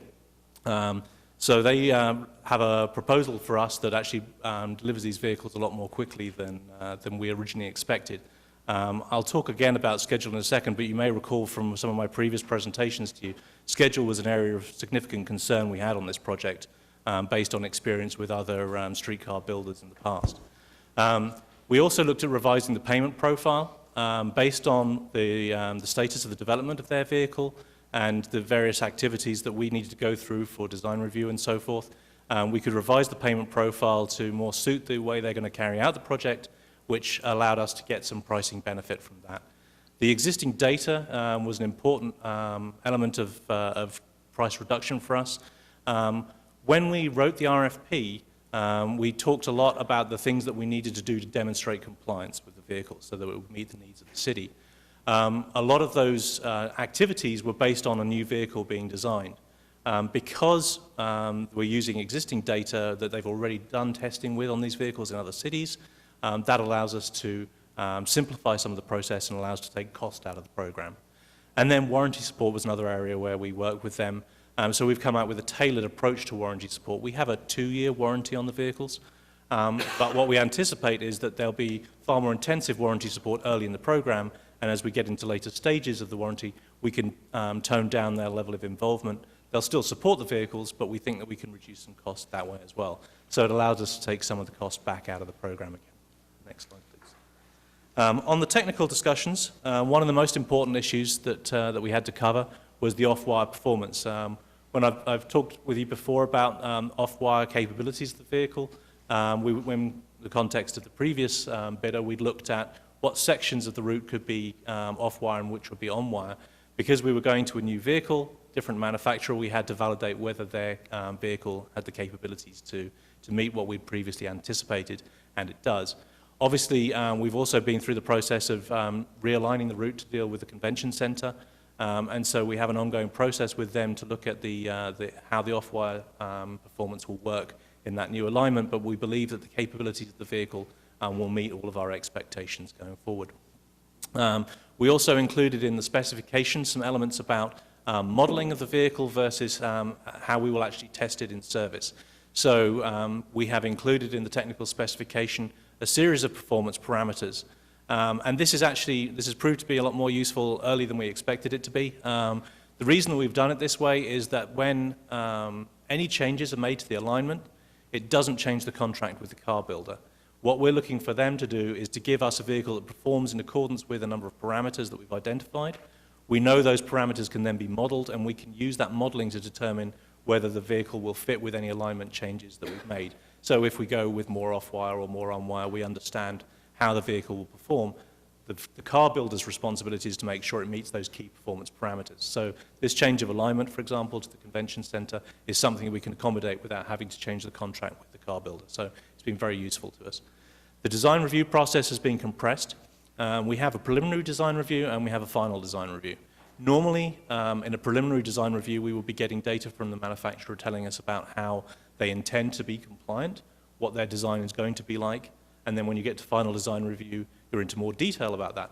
But because this vehicle is already built and we're now taking the majority of this vehicle as an off-the-shelf product, we can cut to the chase and go straight away and see that we already have test data, and so we can get through a far more accelerated design review process. So the areas that we will be focusing a lot more are the ones that are new for us, and so the truck design is a modified truck design for our configuration. That will be an area where a lot of our design review activity will be focused now. But because we already have real data, we can feel a lot more confident in the performance of the vehicle. The mock-up requirements, we've been able to simplify those. Again, that takes cost out of the program. We're going to be working with existing customers. This vehicle is already in service in Dallas, and so we can actually look at their real vehicles. We will also be able to go to the plant and look at the vehicles that are in construction to do the mock-up process. So again, we get to use real data rather than some wooden mock-ups or something like that, which we would normally use.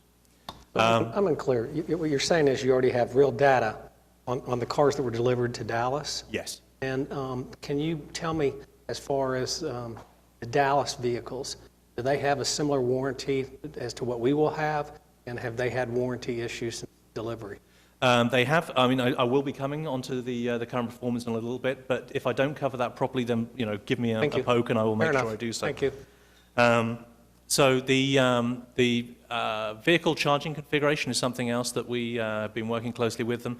On a day-to-day basis, these vehicles will charge themselves as they're running around the circuit. The batteries will be fully charged as the vehicle comes in each night. So we don't need to do anything unusual for charging, but we have the ability to charge them using ground power as well if the vehicle's been out of service for any length of time or if there's been an operational situation that requires it. So we've been looking at how that charging would work. We can plug this in on the side of the vehicle, but we have a switching issue as to how the maintainers will do that, which we're working with them about at the moment. We've also made some changes to the specification with regard to the wheel and track interaction. So this vehicle has a slightly different configuration to the one that we'd looked at before. That's meant that we've needed to make some changes to the track in certain areas. Most of the issues have been very simple. There's a couple of curves where we've had to change the rail spacing slightly, and we've been able to accommodate that with our infrastructure team without any problem. The platforms are also another area where we had to make sure there are slight differences in the vehicle height. We're only talking very small fractions of an inch, but because this is an ADA compliance issue, we had to make sure that the platform configurations will align closely with this new configuration of car, and they do. So with regard to all of those issues, we're feeling very confident with regard with how the vehicle will perform. Next slide, please. So spare parts. As I mentioned, Dallas are already operating this vehicle, and 2 other cities have ordered it. And so this platform I use platform, I mean the vehicle platform here, is something that's already getting quite a lot of traction in the marketplace, and so there's some possibility to work with other cities to make more efficient use of spare parts. When you have small fleet sizes, buying expensive capital spare items like trucks or air conditioning units is proportionally quite expensive. So one of the things that we're looking at is working in partnership with other cities to see if we can have a sharing arrangement on some of these large spare items. We do have a spares, priced spares list in the contract, and within that list we can, in the contract that we're proposing there is a not to exceed value, so we can order what we determine is appropriate off that list up to that value. So we haven't determined exactly what on that list will be finally ordered yet. We'll be working with the Embark staff to do that, but we have a cap as to what we can order as part of the contract. When we make that order, that'll be based on where we are in the project and also what are the budgetary issues the program is facing. So we'll be making choices within the project team about the appropriate time to make those spare parts orders. Next slide, please. So Brookville's vehicle experience. So as I mentioned earlier on, when we first looked at this, the Brookville vehicle was not in service anywhere. But as I've mentioned now, Dallas has since introduced this vehicle to service, and they've been having generally good experience with it. They have a slightly different operation to the way we operate, in that they have a very long single stretch of off-wire running where they go across a long bridge. It's about 1 mile in length, I believe. But they've had a few minor teething problems. There are some modifications that are being introduced to the vehicle, but overall they've been very happy with the performance. They do have similar warranty provisions to us as well. The other cities that have ordered this, Detroit has ordered this vehicle, and Milwaukee has as well. And so we believe that from the position that we had when we first saw the proposal from Brookville, we believe the technical risk is now significantly reduced, and therefore we're a lot more confident in their ability to deliver this product to the city and to make it work in a way that's going to meet the needs of the city. On the next slide, please. So schedule. As I think I've mentioned many times, there's been a lot of poor experience in the streetcar market with vehicles not being delivered on time. And when we knew that we weren't going to be able to go forward with the previous bidder and that we needed to change, we thought that this was going to put a lot more pressure on the program in order to get a vehicle available in a timely basis. However, I'm really glad to report that the exact opposite has happened. Brookville has identified a window within their production between the Detroit and Milwaukee vehicles where they can fit our vehicles in if we approve this contract, which they can deliver these vehicles in about an 18 months or slightly less time frame. This is a major improvement from what we'd anticipated, and means that we have the new problem we have to deal with is that we now don't have track to run them on. That's a problem I really like to have. It's a lot better than not having a vehicle available. So I think it's a major benefit for the program. We have identified the potential need for a 6th vehicle associated with the new alignment for the convention center, and that 6th vehicle can be delivered in that same window as well, if we choose to exercise the option. So we'll get vehicles ahead of the schedule that we originally had. From the point of view of actual performance, Brookville so far on their programs have been delivering ahead of the schedules that they have agreed with their customers. So we're already getting vehicles earlier than we thought, and we have a very high level of confidence in their ability to actually deliver, make the promises that they're making to us at the moment. Next slide, please. Option vehicles. We have a number of options. We included options when we did the original RFP. And as I mentioned a moment ago, if the need for a 6th vehicle has been identified associated with the realignment, so the first option that we include in the contract can be exercised within 90 days, and then that will be built concurrent with the existing vehicles, and it will be built at the same price as the existing vehicles.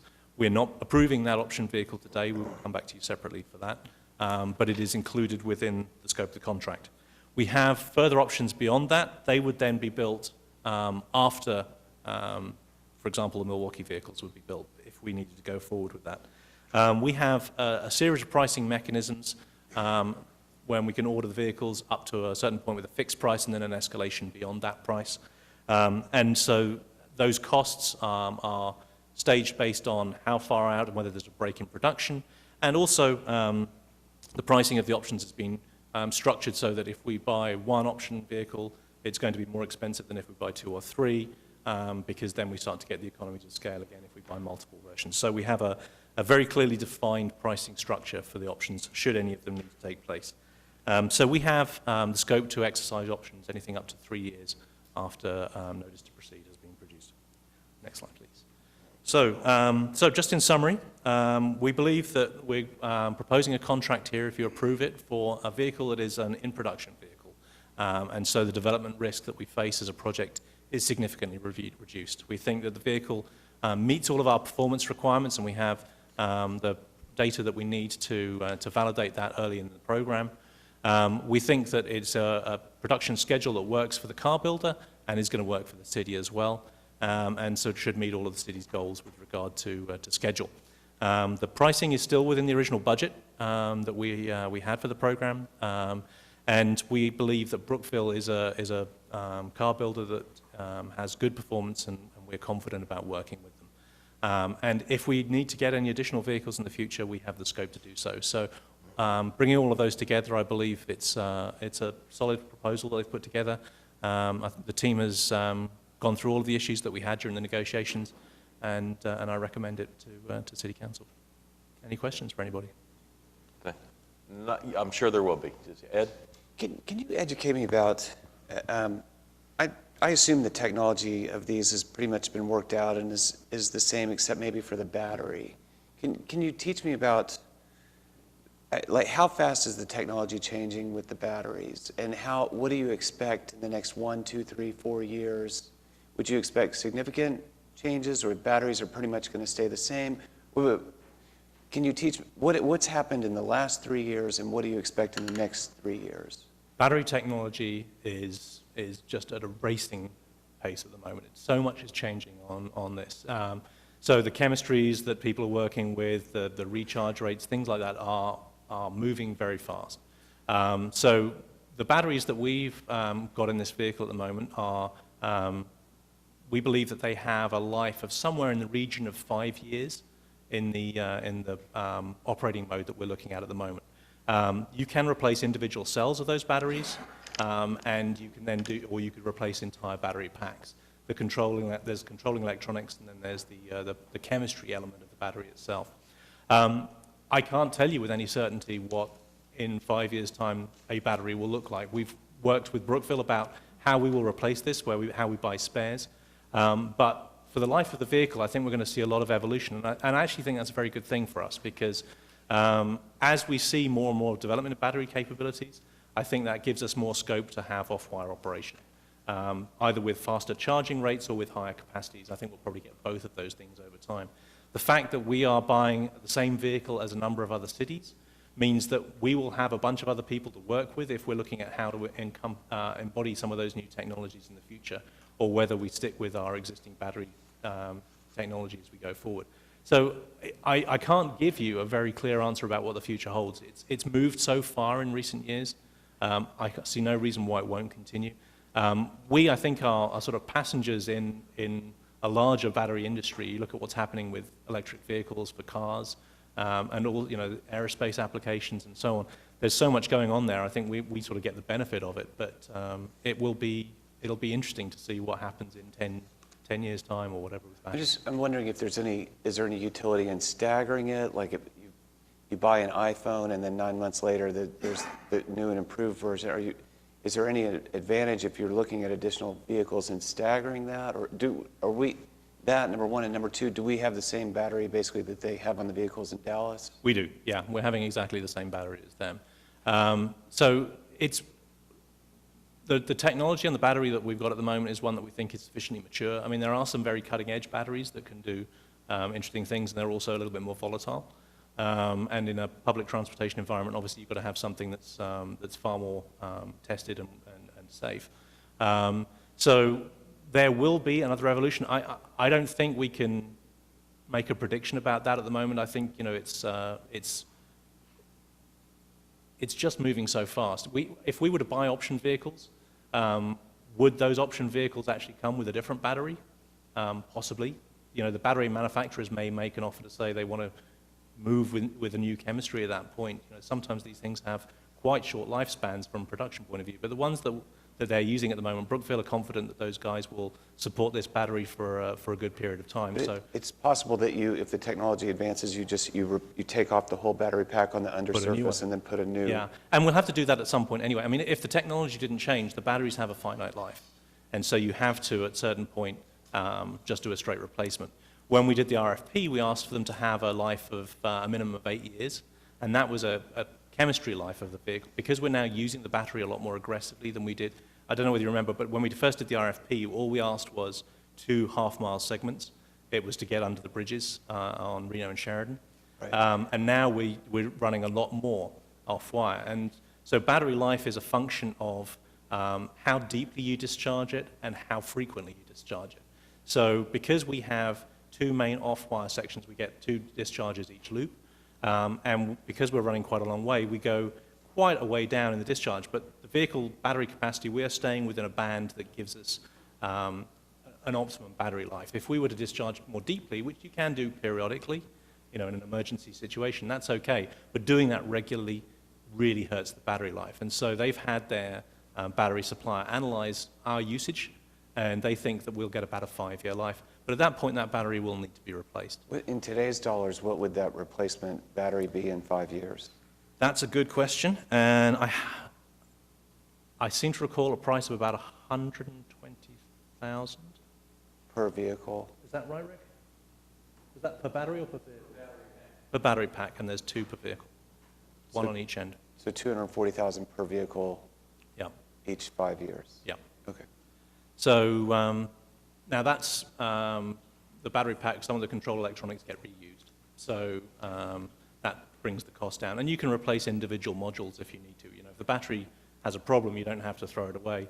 It's a series of individual cells, and so you can actually pull some of these chains out and replace them individually. So it's a repairable item, but once you get to a point where the thing is life expired, then you will need to replace the whole battery. Okay. And you have a warranty the whole 5 years? No, the warranty is 2 years, but the projected life is 5 years. Okay, thanks. Okay.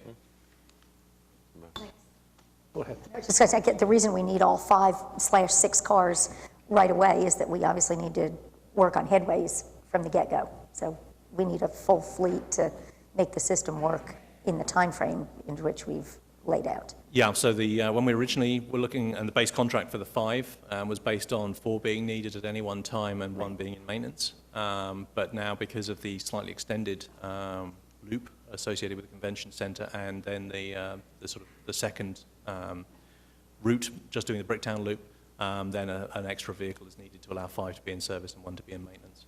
Great. Now, I really appreciate the conversation about the reduced technical risk in this process. I know that the subcommittee has been so focused on making sure that we minimize as much as possible those types of things, and it feels as if our earlier bad news has turned into really good news. Yeah, that's exactly the way we feel about it as well. Great, thank you.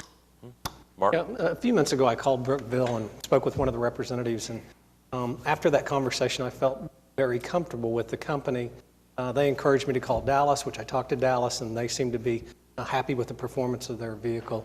I'm kind of disappointed in hearing this suggestion of escalation in price from Brookville, but you say I'm happy to hear that you've been able to keep it within budget, and I'm not sure I'm clear on how we were able to keep it in budget. What did we sacrifice? What did we give up, if anything? So there were a number of things that we went through quite a lengthy process with them, where we identified where there were items in the program where we could take costs back out. So, and one of them is when I was talking about that design review process. So not making them reproduce everything again that they've already done before, that saves cost. There's warranty tailoring, that saves cost. So there were, I'll scoot back to my notes, but there were a whole series of these. They actually came out with, I'm going to say there were probably about 18 or so different items that they identified as cost drivers in the program, and then we looked at whether they were things that we could work with. So things like the mock-ups. But we are not sacrificing warranty. We're getting a full warranty. No, we're getting the full warranty. The only change we made in the warranty was with regard to the level of staffing that they'll provide on site. So under the original requirement, they were supposed to have people on site for 2 full years to deal with any of these issues. And we determined that the first year is the time when we wanted to make sure someone was available full-time to support them. But after that point, we've gone through the infant mortality issues, and there are only a limited number of vehicles on site, so actually the cost of having a warranty engineer standing around on our site for 6 vehicles didn't seem to be good value for us. And they undertook what level of service they would provide, how quickly they would be available. So the contract includes their obligations to get back in and service things if they're off-site at the time. So that took cost out of the program, but we don't believe it's actually to the detriment of the city. Thank you.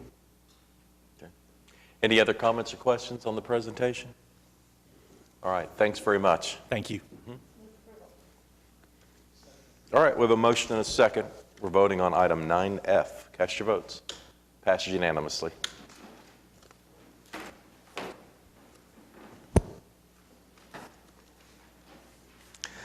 All right, item 9G is claims recommended for denial. Is there anyone here hoping to speak under any item listed under claims recommended for denial? All right, how about a motion? Cast your votes. It passes unanimously. Item 10 is claims recommended for approval. Is there anyone here hoping to speak under any item listed under item 10? All right, how about a motion on item 10? Cast your votes. It passes unanimously. Item 11 is items from council. Mark, you have anything for us today? Okay, John? Meg? I guess 2 things. I really, my heart just goes out to the people of Belgium. It's a tragedy. Today they're talking about the bombings at the airport and the metro station as being Belgium's 9/11, and I have a very personal connection. I lived there for 9 months, went to college there, and the university that I attended was on lockdown this morning, and it's just a very frightening time for us all. I just need to be vigilant. And I also did want to express my condolences to the Ward family. Oil titan Lou Ward passed away on Sunday from Enid, just a terrific guy, a huge philanthropist in our state, and he'll really be greatly missed. Thank you. David? No, thank you. All right. Larry? Ed? Jane? All right. City manager reports. First of all, we have Beth Kraus here today. It's the 40th anniversary of the Action Center.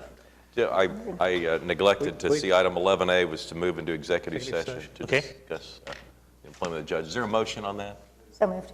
All right, cast your votes. That item moves to executive session. Sorry. It's still the 40th anniversary of the Action Center.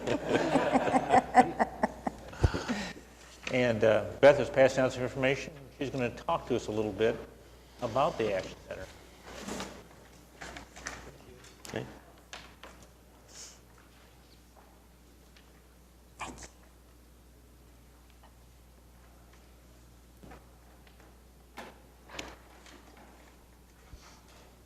Lower the mic a little bit.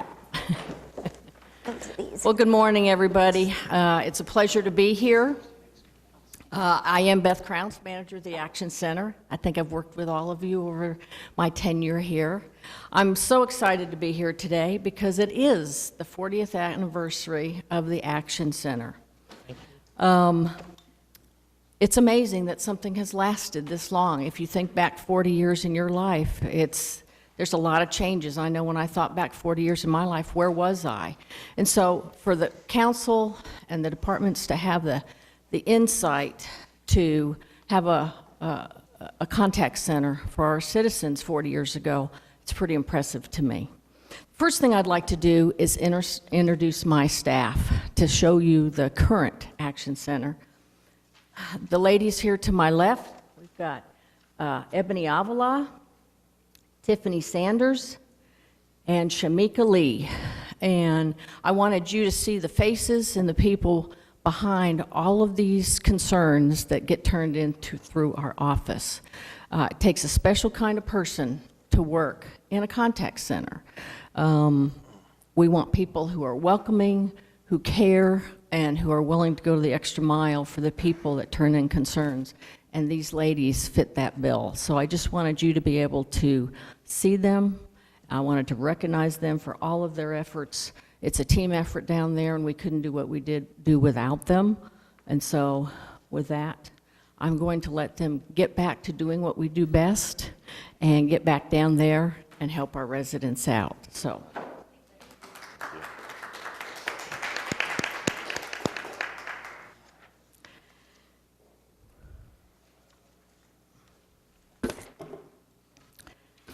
(1976 to 2015). Here's just a few comparisons that I found to make.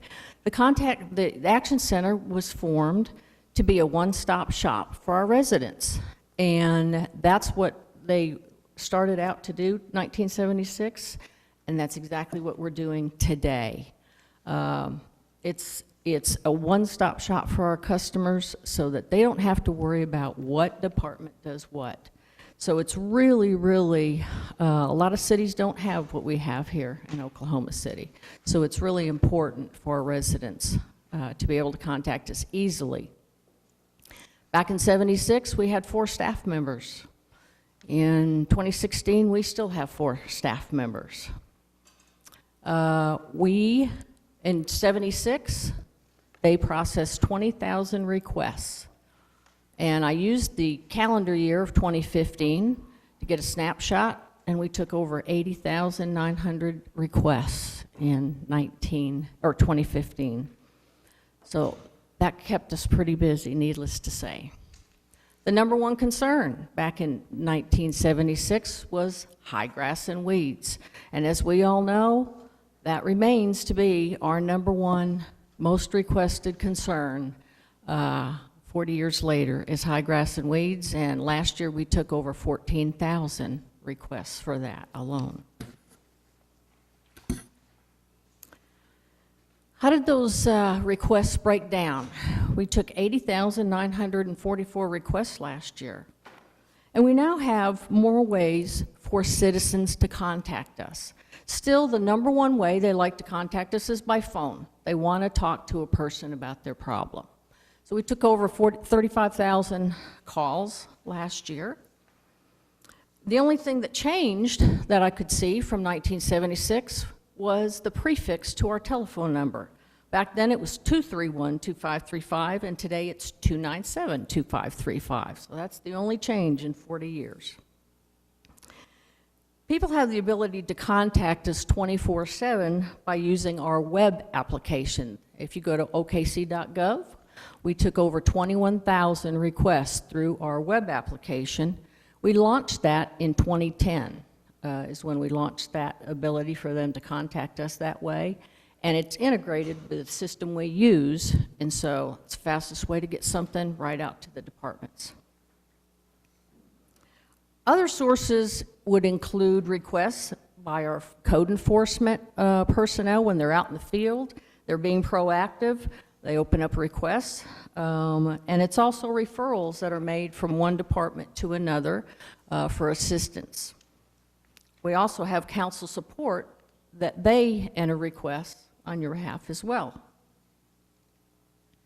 The mobile app is something that we launched in 2014, and it's been a very big success. We took over 6,400 requests through that mobile app. People can snap a picture, turn it in, and people seem to really, really like that tool. And people still email us. We got over 3,000 emails. And for people who don't really like to use technology and stuff, we still get things sent to us through the U.S. mail. These are the top 11 concerns that we took last year. People have the ability to turn in over 170 types of concerns to the Action Center, so this is just the top 11 that I broke out. And as you can see by most of these concerns, these are concerns that people turn in to really help clean up their neighborhood and make their neighborhood a better place to live. So obviously, high grass, as we talked about, over 14,000. Yard parking is our second concern, over 12,000 requests. 8,700 requests for property maintenance. Property maintenance is like fences being down, maybe new siding needs to be put on a house, the fascia boards are hanging, those types of things. Junk and debris is things like if people have old washing machines sitting out in their yard, or mattresses out in their, to the side of their house. Those things are junk and debris. We had over 4,300 potholes reported through the Action Center. Now, that does not include the Public Works pothole hotline. That went directly to streets as well. And then inoperable vehicles on private property topped out over 2,200 concerns. Derelict vehicles are ones that are parked on the street and worked by police. And then big junk out too early, illegally placed signs, litter on a stick, as we like to refer to it sometimes. Excessive barking dogs is a big one, and graffiti on private property rounds out the top 11. Other assistance that we provide, well, obviously those were all the service requests where we had to open something up. We also have contacts from people who we don't have to generate a service request. So we took over 15,300 of those type of calls and contacts that we made. They may just have general questions. Who do I call for this? Who do I call for that? Can you help me with this?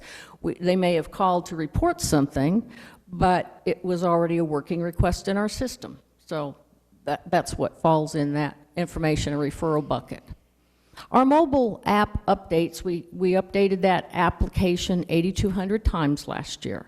That is not currently integrated with the system we use, so in order to feed back to our citizens what action is being taken on a property they might have reported that way, we actually put in those updates so that they can keep up to date with what's happening. Contacts and presentations, we touched over 400 people that way. We work with neighborhood associations. We go out and do talks all the time, and other civic organizations. We also work very closely with Neighborhood Alliance and Habitat for Humanity and give presentations to their future homeowners. In fact, Neighborhood Alliance and us, we have a code enforcement workshop that's coming up on May 5th that I want to invite you all to. It's at the Civic Center Hall of Mirrors again this year. It starts at 5:30. And the program starts at 6 o'clock. And we have many of our departments represented there so that the public can come and actually talk to these people who are working code enforcement issues for them. So I invite you to come out for that. We also had 333 visitors actually come into the Action Center and conduct business last year. And we do a lot of legal searches and requests from the clerk's office for records and stuff. So we did 245 of those. So with all of that put together, last year in 2015, we touched 105,724 people in our city. Remarkable. So it's a big number, and we're really proud of that number. And even with the changes that have been made over time, and the new technology that we use, the one thing that we want to remain constant is the fact that we are in the people business. We never want to lose sight that there's always a person on the other end of that request. No matter what tool they use to get to us, they have a concern that they want help with. Our commitment is to deliver the best possible customer service to the residents of Oklahoma City. We remain their advocate and their voice to find solutions to their issues. Ways to contact us remain. Call us at 297-2535. You can log on, okc.gov. Email us, action.center@okc.gov, or use our mobile app, OKC.gov. Looking ahead to the future, we continue to evaluate other ways to communicate with the public, other tools we can offer. We know Twitter and Facebook are common things. Live chat is another option with people that is becoming common. So we continue to hopefully grow and change as technology changes and our ability is.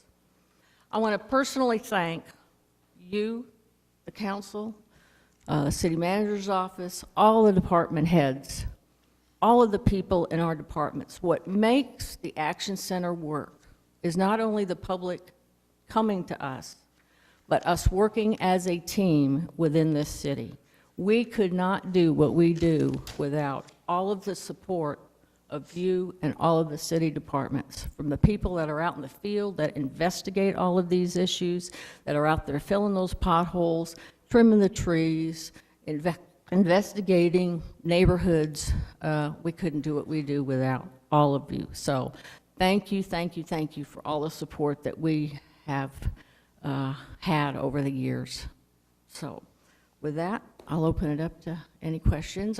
We also have some goodies down on the second floor at the Action Center, so please stop by if you get a chance for some punch and goodies. Well, we appreciate your work, and I can only imagine the excitement when the service was offered 40 years ago. Yeah, It was a new era in the interacting with the citizenry, and I can't imagine dealing with over 100,000 interactions every year, so your staff is to be congratulated, our appreciation. Other comments from council? 297-2535 is my #1 tool in dealing with most complaints or calls that I get, so I am most appreciative, and thank you and congratulations on 40 years. Thank you. I'm afraid they know my voice without me having to say who's calling, but I want to thank you so much for okc.gov mobile app.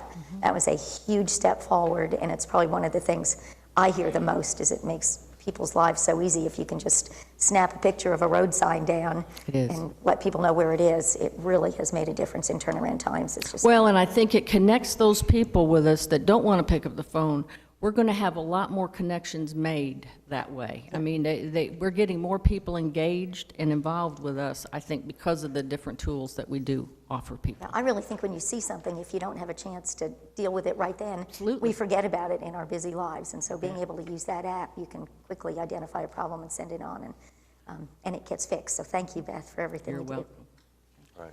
Right. Your Honor? Yes. Beth, thank you for you and your staff's efforts. It's just been tremendous.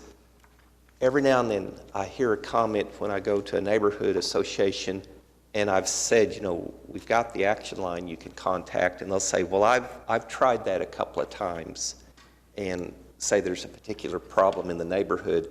Is there some way, whether it's the public or someone internally, can search to see if a complaint has been filed, say, based upon the address of the property through your?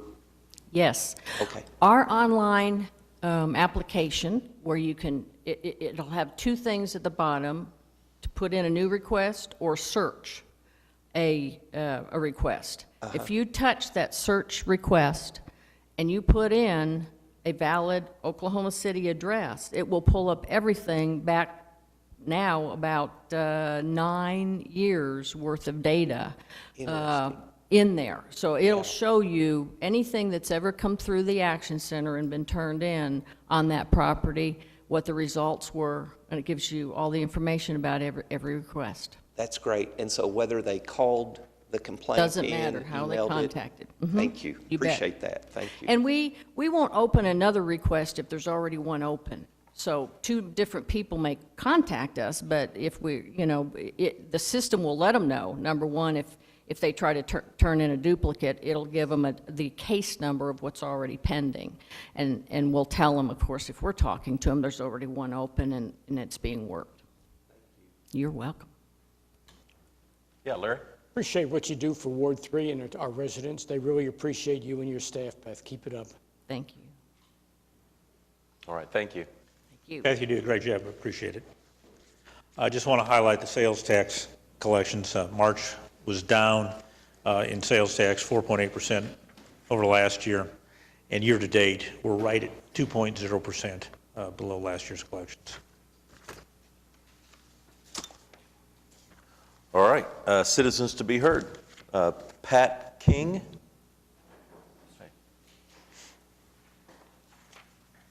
Thank you very much, Morning. Mayor, Councilman, council person. We thank you very much for your service. I know oftentimes you don't get the praise, but we appreciate citizens, the effort that you put forth. And I especially honor. What is your name and address Pat for King, the record? 11800 North Ecker, Ward 7. Appreciate, Your Honor, your comments this morning down here on the floor about how much Oklahoma City cares for and protects its children, and that's what I'm here again to discuss. If you remember, about a month ago, I was here, stood before you. I was introducing you to our little homeowners group on Ecker Boulevard. It was established back in 1961. It's a public road, and talked to you about how the deplorable conditions of the road and how that early one morning it was arbitrarily changed to a private road without our knowing why. I also presented you as the information from our abstract, from county documents that showed how the county and or the city have absconded on their obligation to, as the document says, construct, build, and at all times maintain a public road through, along, and over the property herein. I also presented you a letter from the superintendent of the school, Oakdale Public School, describing the dangerous conditions for the children on Ecker Boulevard and how the road is in such a condition that the buses now are having trouble. Also introduced you to Chelsea. This is Chelsea Siebert, young lady who was waiting for a bus on 122nd and Ecker because the bus could not come down our street. She was hit, struck, knocked about 50 feet, nearly killed, I believe, while waiting for that bus that morning. That happened a couple of years ago. If you'll remember, Your Honor, at the end of my presentation, you said you'd get back with me, and I have not yet got back, heard anything. Yet I did receive a letter from an Eric Winger, and it was addressed to a Kenneth Simpson. I don't know either one of these people. It's about a road problem in Surrey Hills. So I don't know if this got mixed up and was sent to me accidentally. Interesting reading that your planning is underway for 2017 roads that will be resurfaced. I would certainly like to be considered, our road be considered in that. It does talk about how there is problems with money, and I understand that.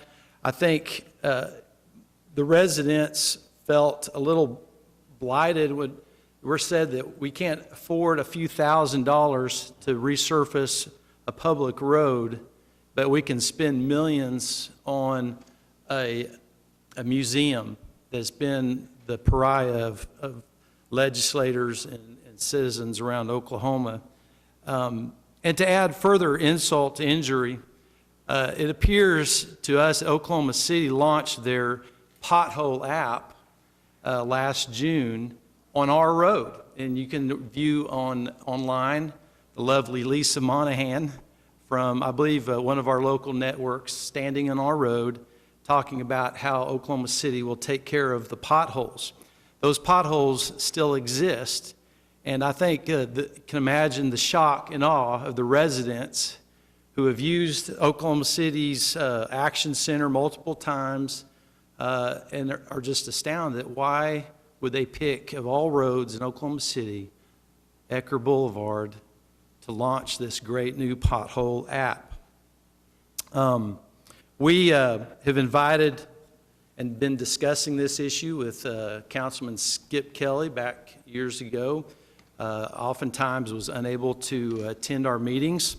I again invite Councilman Pettis, if he could, to attend, to meet with us. You have my contact information. We're concerned about children. We have 5 or 6 children on the street. Many of the residents are elderly, but we certainly think this is a serious nature. We don't understand why it was arbitrarily changed. Let's see if we can find out for you. Eric, you want to come up and shed some light on this? Thank you, Mayor Council. What's the history here? Yeah, my name is Eric Quang. I'm the Public Works Director for Oklahoma City. So following Mr. King's presentation to the council, which was on February 22nd, we did get the information that you presented, and staff has been reviewing a lot of that. And when we come into issues of Oklahoma City, there's a lot of public, but there's also a lot of private roads as well. And so to answer some of the questions, it takes us a little bit of research. Some of it was already done by Mr. King, thankfully, so we have some of the documents from the county. But the reference that has been made to the road was actually an easement that was given to Oklahoma County and not to the city of Oklahoma City. In this instance, the county has, in the past, maintained that road and provided that service. It's probably about 5 years ago, the city of Oklahoma City was asked by the Oklahoma County to assist with some of that road maintenance because there was a new opinion offered by the district attorney on particular documents, and this included Ecker Road, which we've recently learned, that they can no longer continue to maintain those as private roads because they were never received by the Board of County Commissioners. So in this case, when you look at these documents, you have landowners that actually deed or do easements to an entity, but they were never officially received by Oklahoma County. But I'll just clarify, Oklahoma City never received that, and it was never a city street. So the sign was once a green sign. We've had a number of those that have been changed out over the years, our GIS systems, which are computer-based street naming systems, and we put all of our data in there, have identified a number of roads that do need the white sign, so the white signs are being replaced to identify them as public. But as a part of the response that I'll be providing to Mr. King, we do have the Street Assessment District, which is one opportunity that we can look at in converting a private street to a public street that could be maintained by the city, but we need to run through that process. Okay, so let me see if I can understand this. It was created as a private street. At some point, there was an attempt to have it handed over to the county. The county appeared to take possession of it, but it was never actually approved by the county commissioners. That's right. So this occurred in 1961. Okay, so in 1961, the landowners, the homeowners probably thought that that road had been taken over by the county. At some point, the county started providing maintenance, and then at some point, the county stopped providing maintenance, and the county asked us if we would help them provide maintenance. That's correct. Yeah. So, Kenny, can we provide maintenance on a private street? Not unless it's dedicated to the city. If there were an easement where it's dedicated to the city and the city council accepted that, then it would become a city public road. Yeah. But the city has made a long-standing policy of not accepting public roads unless they're brought to city standards. Yeah. So you see our quandary. Well, you see our quandary. I mean, we believe that the rules were changed by the county. I mean, we bought property with documents dating back in 1966 or 61, as accurately entered into the county book, saying that this is a county public road, and that they would agree. What has the county told you? The county says, well, I believe Willa Johnson, who used to sit on this council, is now our commissioner, and she says we don't do anything inside of Oklahoma City. It's against the law for us to do that. And I know for a fact they do work in conjunction with the county. That is completely arbitrary. I don't know why. Pete White mentioned last time I was here that he has the same problem in his ward, that they just arbitrarily change the rules. Now, we pay $70,000, our residents, we've totaled it up in our meetings, it's over $70,000 a year in taxes, and we have a road that we can barely drive down. I submit, fix the road and charge the county. I mean, if they're the ones changing rules, the county's got lots of money. Yeah. I believe. Okay. Then, I mean, I don't know, there's other options.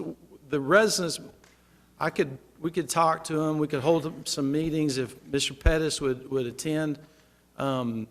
Maybe we could work some shared cost even. I mean, we're really desperate. I've presented you a lot of documents. It is dangerous, and if you'll remember, we've had bicyclists killed in that area. The roads, a lot of traffic. I think it's time that the city look at far northeast Oklahoma City, take care of the obligations, the roads, the infrastructure up there. We have a lot to offer up there. It's growing, and you won't regret it. I think I think it's a great area. I love Oklahoma City. I love the tradition. It's my home. I feel for the children there. And I'd like for you to consider working with us to pave that road and get it. It's only a half-mile long, but it's going to be, it's of tremendous value to the children and the residents of that area. How many people live on that half mile? There's the half mile, and then there's 116th Street that comes off of that.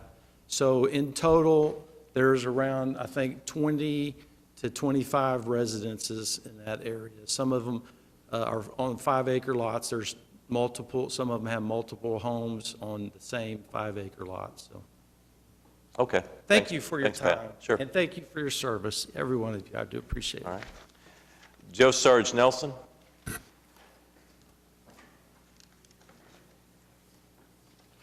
Joe Sarge Nelson. I came today, I'll give these out to y'all before I leave. I wrote 3 letters, 4 includingly. Once to the council, once to the mayor, and one to Meg Salyer, all in reference to some property that was sold to the city on 2 occasions and got no replies back to any of them. I stated to the council before that by selling it, whether you did it through a third party, but then I got to looking at this, it was already negotiated ahead of time. The city just got involved to ward off a conflict of interest. But the party still went through a third party. The law doesn't say anything about no third party. It just says you cannot reap or make any benefit, period, from the city of Oklahoma City. When I originally started this, I was interrupted, and it was stated that this party did not work for the Oklahoma City Economic Development Authority Trust, which was a lie, because she also stated to Steve Lackmeyer, October the 8th in 2013, in an article, that I did serve on that board, plus many others.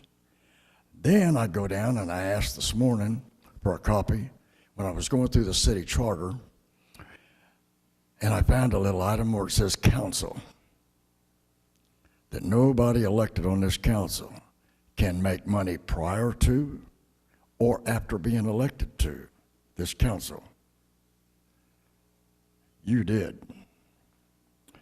You bought property, sold it prior to being elected, period.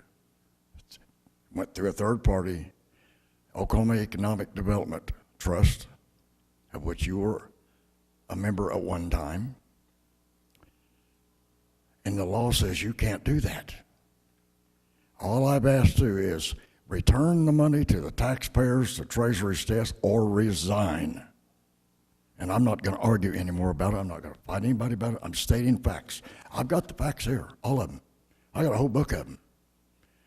I do know that the streetcar goes up past your property, that little leg down below on the Zeta Mount.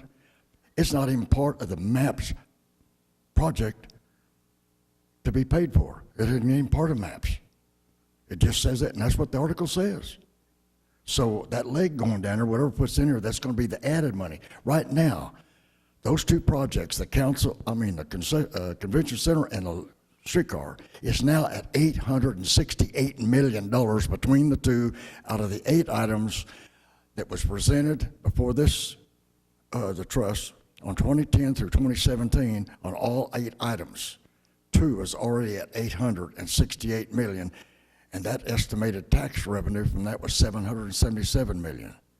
I'd like to know, what are we going to do about the property where the Hotel Convention Center is concerned, considering the fact of fraudulent sales to this city? And I'm using that because Mr. Wiley back there, sitting back there, surely to make sure it's backed up every word I say. I'm not foolish. I'm not stupid. I'm not a member of the bar, but I did study law. Joe, thanks for coming down. Okay. I just need to say one thing. I would like very much, hold on, I want these people to ask, I want to know what we're going to do about Sarge. this. What? One thing.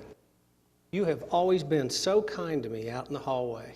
Words of support since I've been on this council. Always I'm having a hard time complimentary. Let me hearing- finish, please. I'm having a hard time hearing you. You've always been complimentary and said kind words to me out in the hallway and always been supportive. And I will always support your right to get up here and speak. But I can tell you on this one, you're barking up the wrong tree. You are defaming, disparaging her good name, and that is wrong. And I am more than happy. Right Let me across the finish. street, as the mayor would say. Let me finish. I am more than happy to sit down with you and talk to you about this after the meeting, at the end of this week, or early next week, because I've looked at this and you are wrong. I'm not wrong. But I'll talk to you about it. Would you like to talk to me about it? I'll talk to you about it. I've got documented proof of everything I'm saying. Let's get together and talk. I didn't sir. even read all this stuff. You're not going to sit there and vilify and disparage her good name. Let's go for it. It's in your ballpark. We have But executive session. it is going to happen.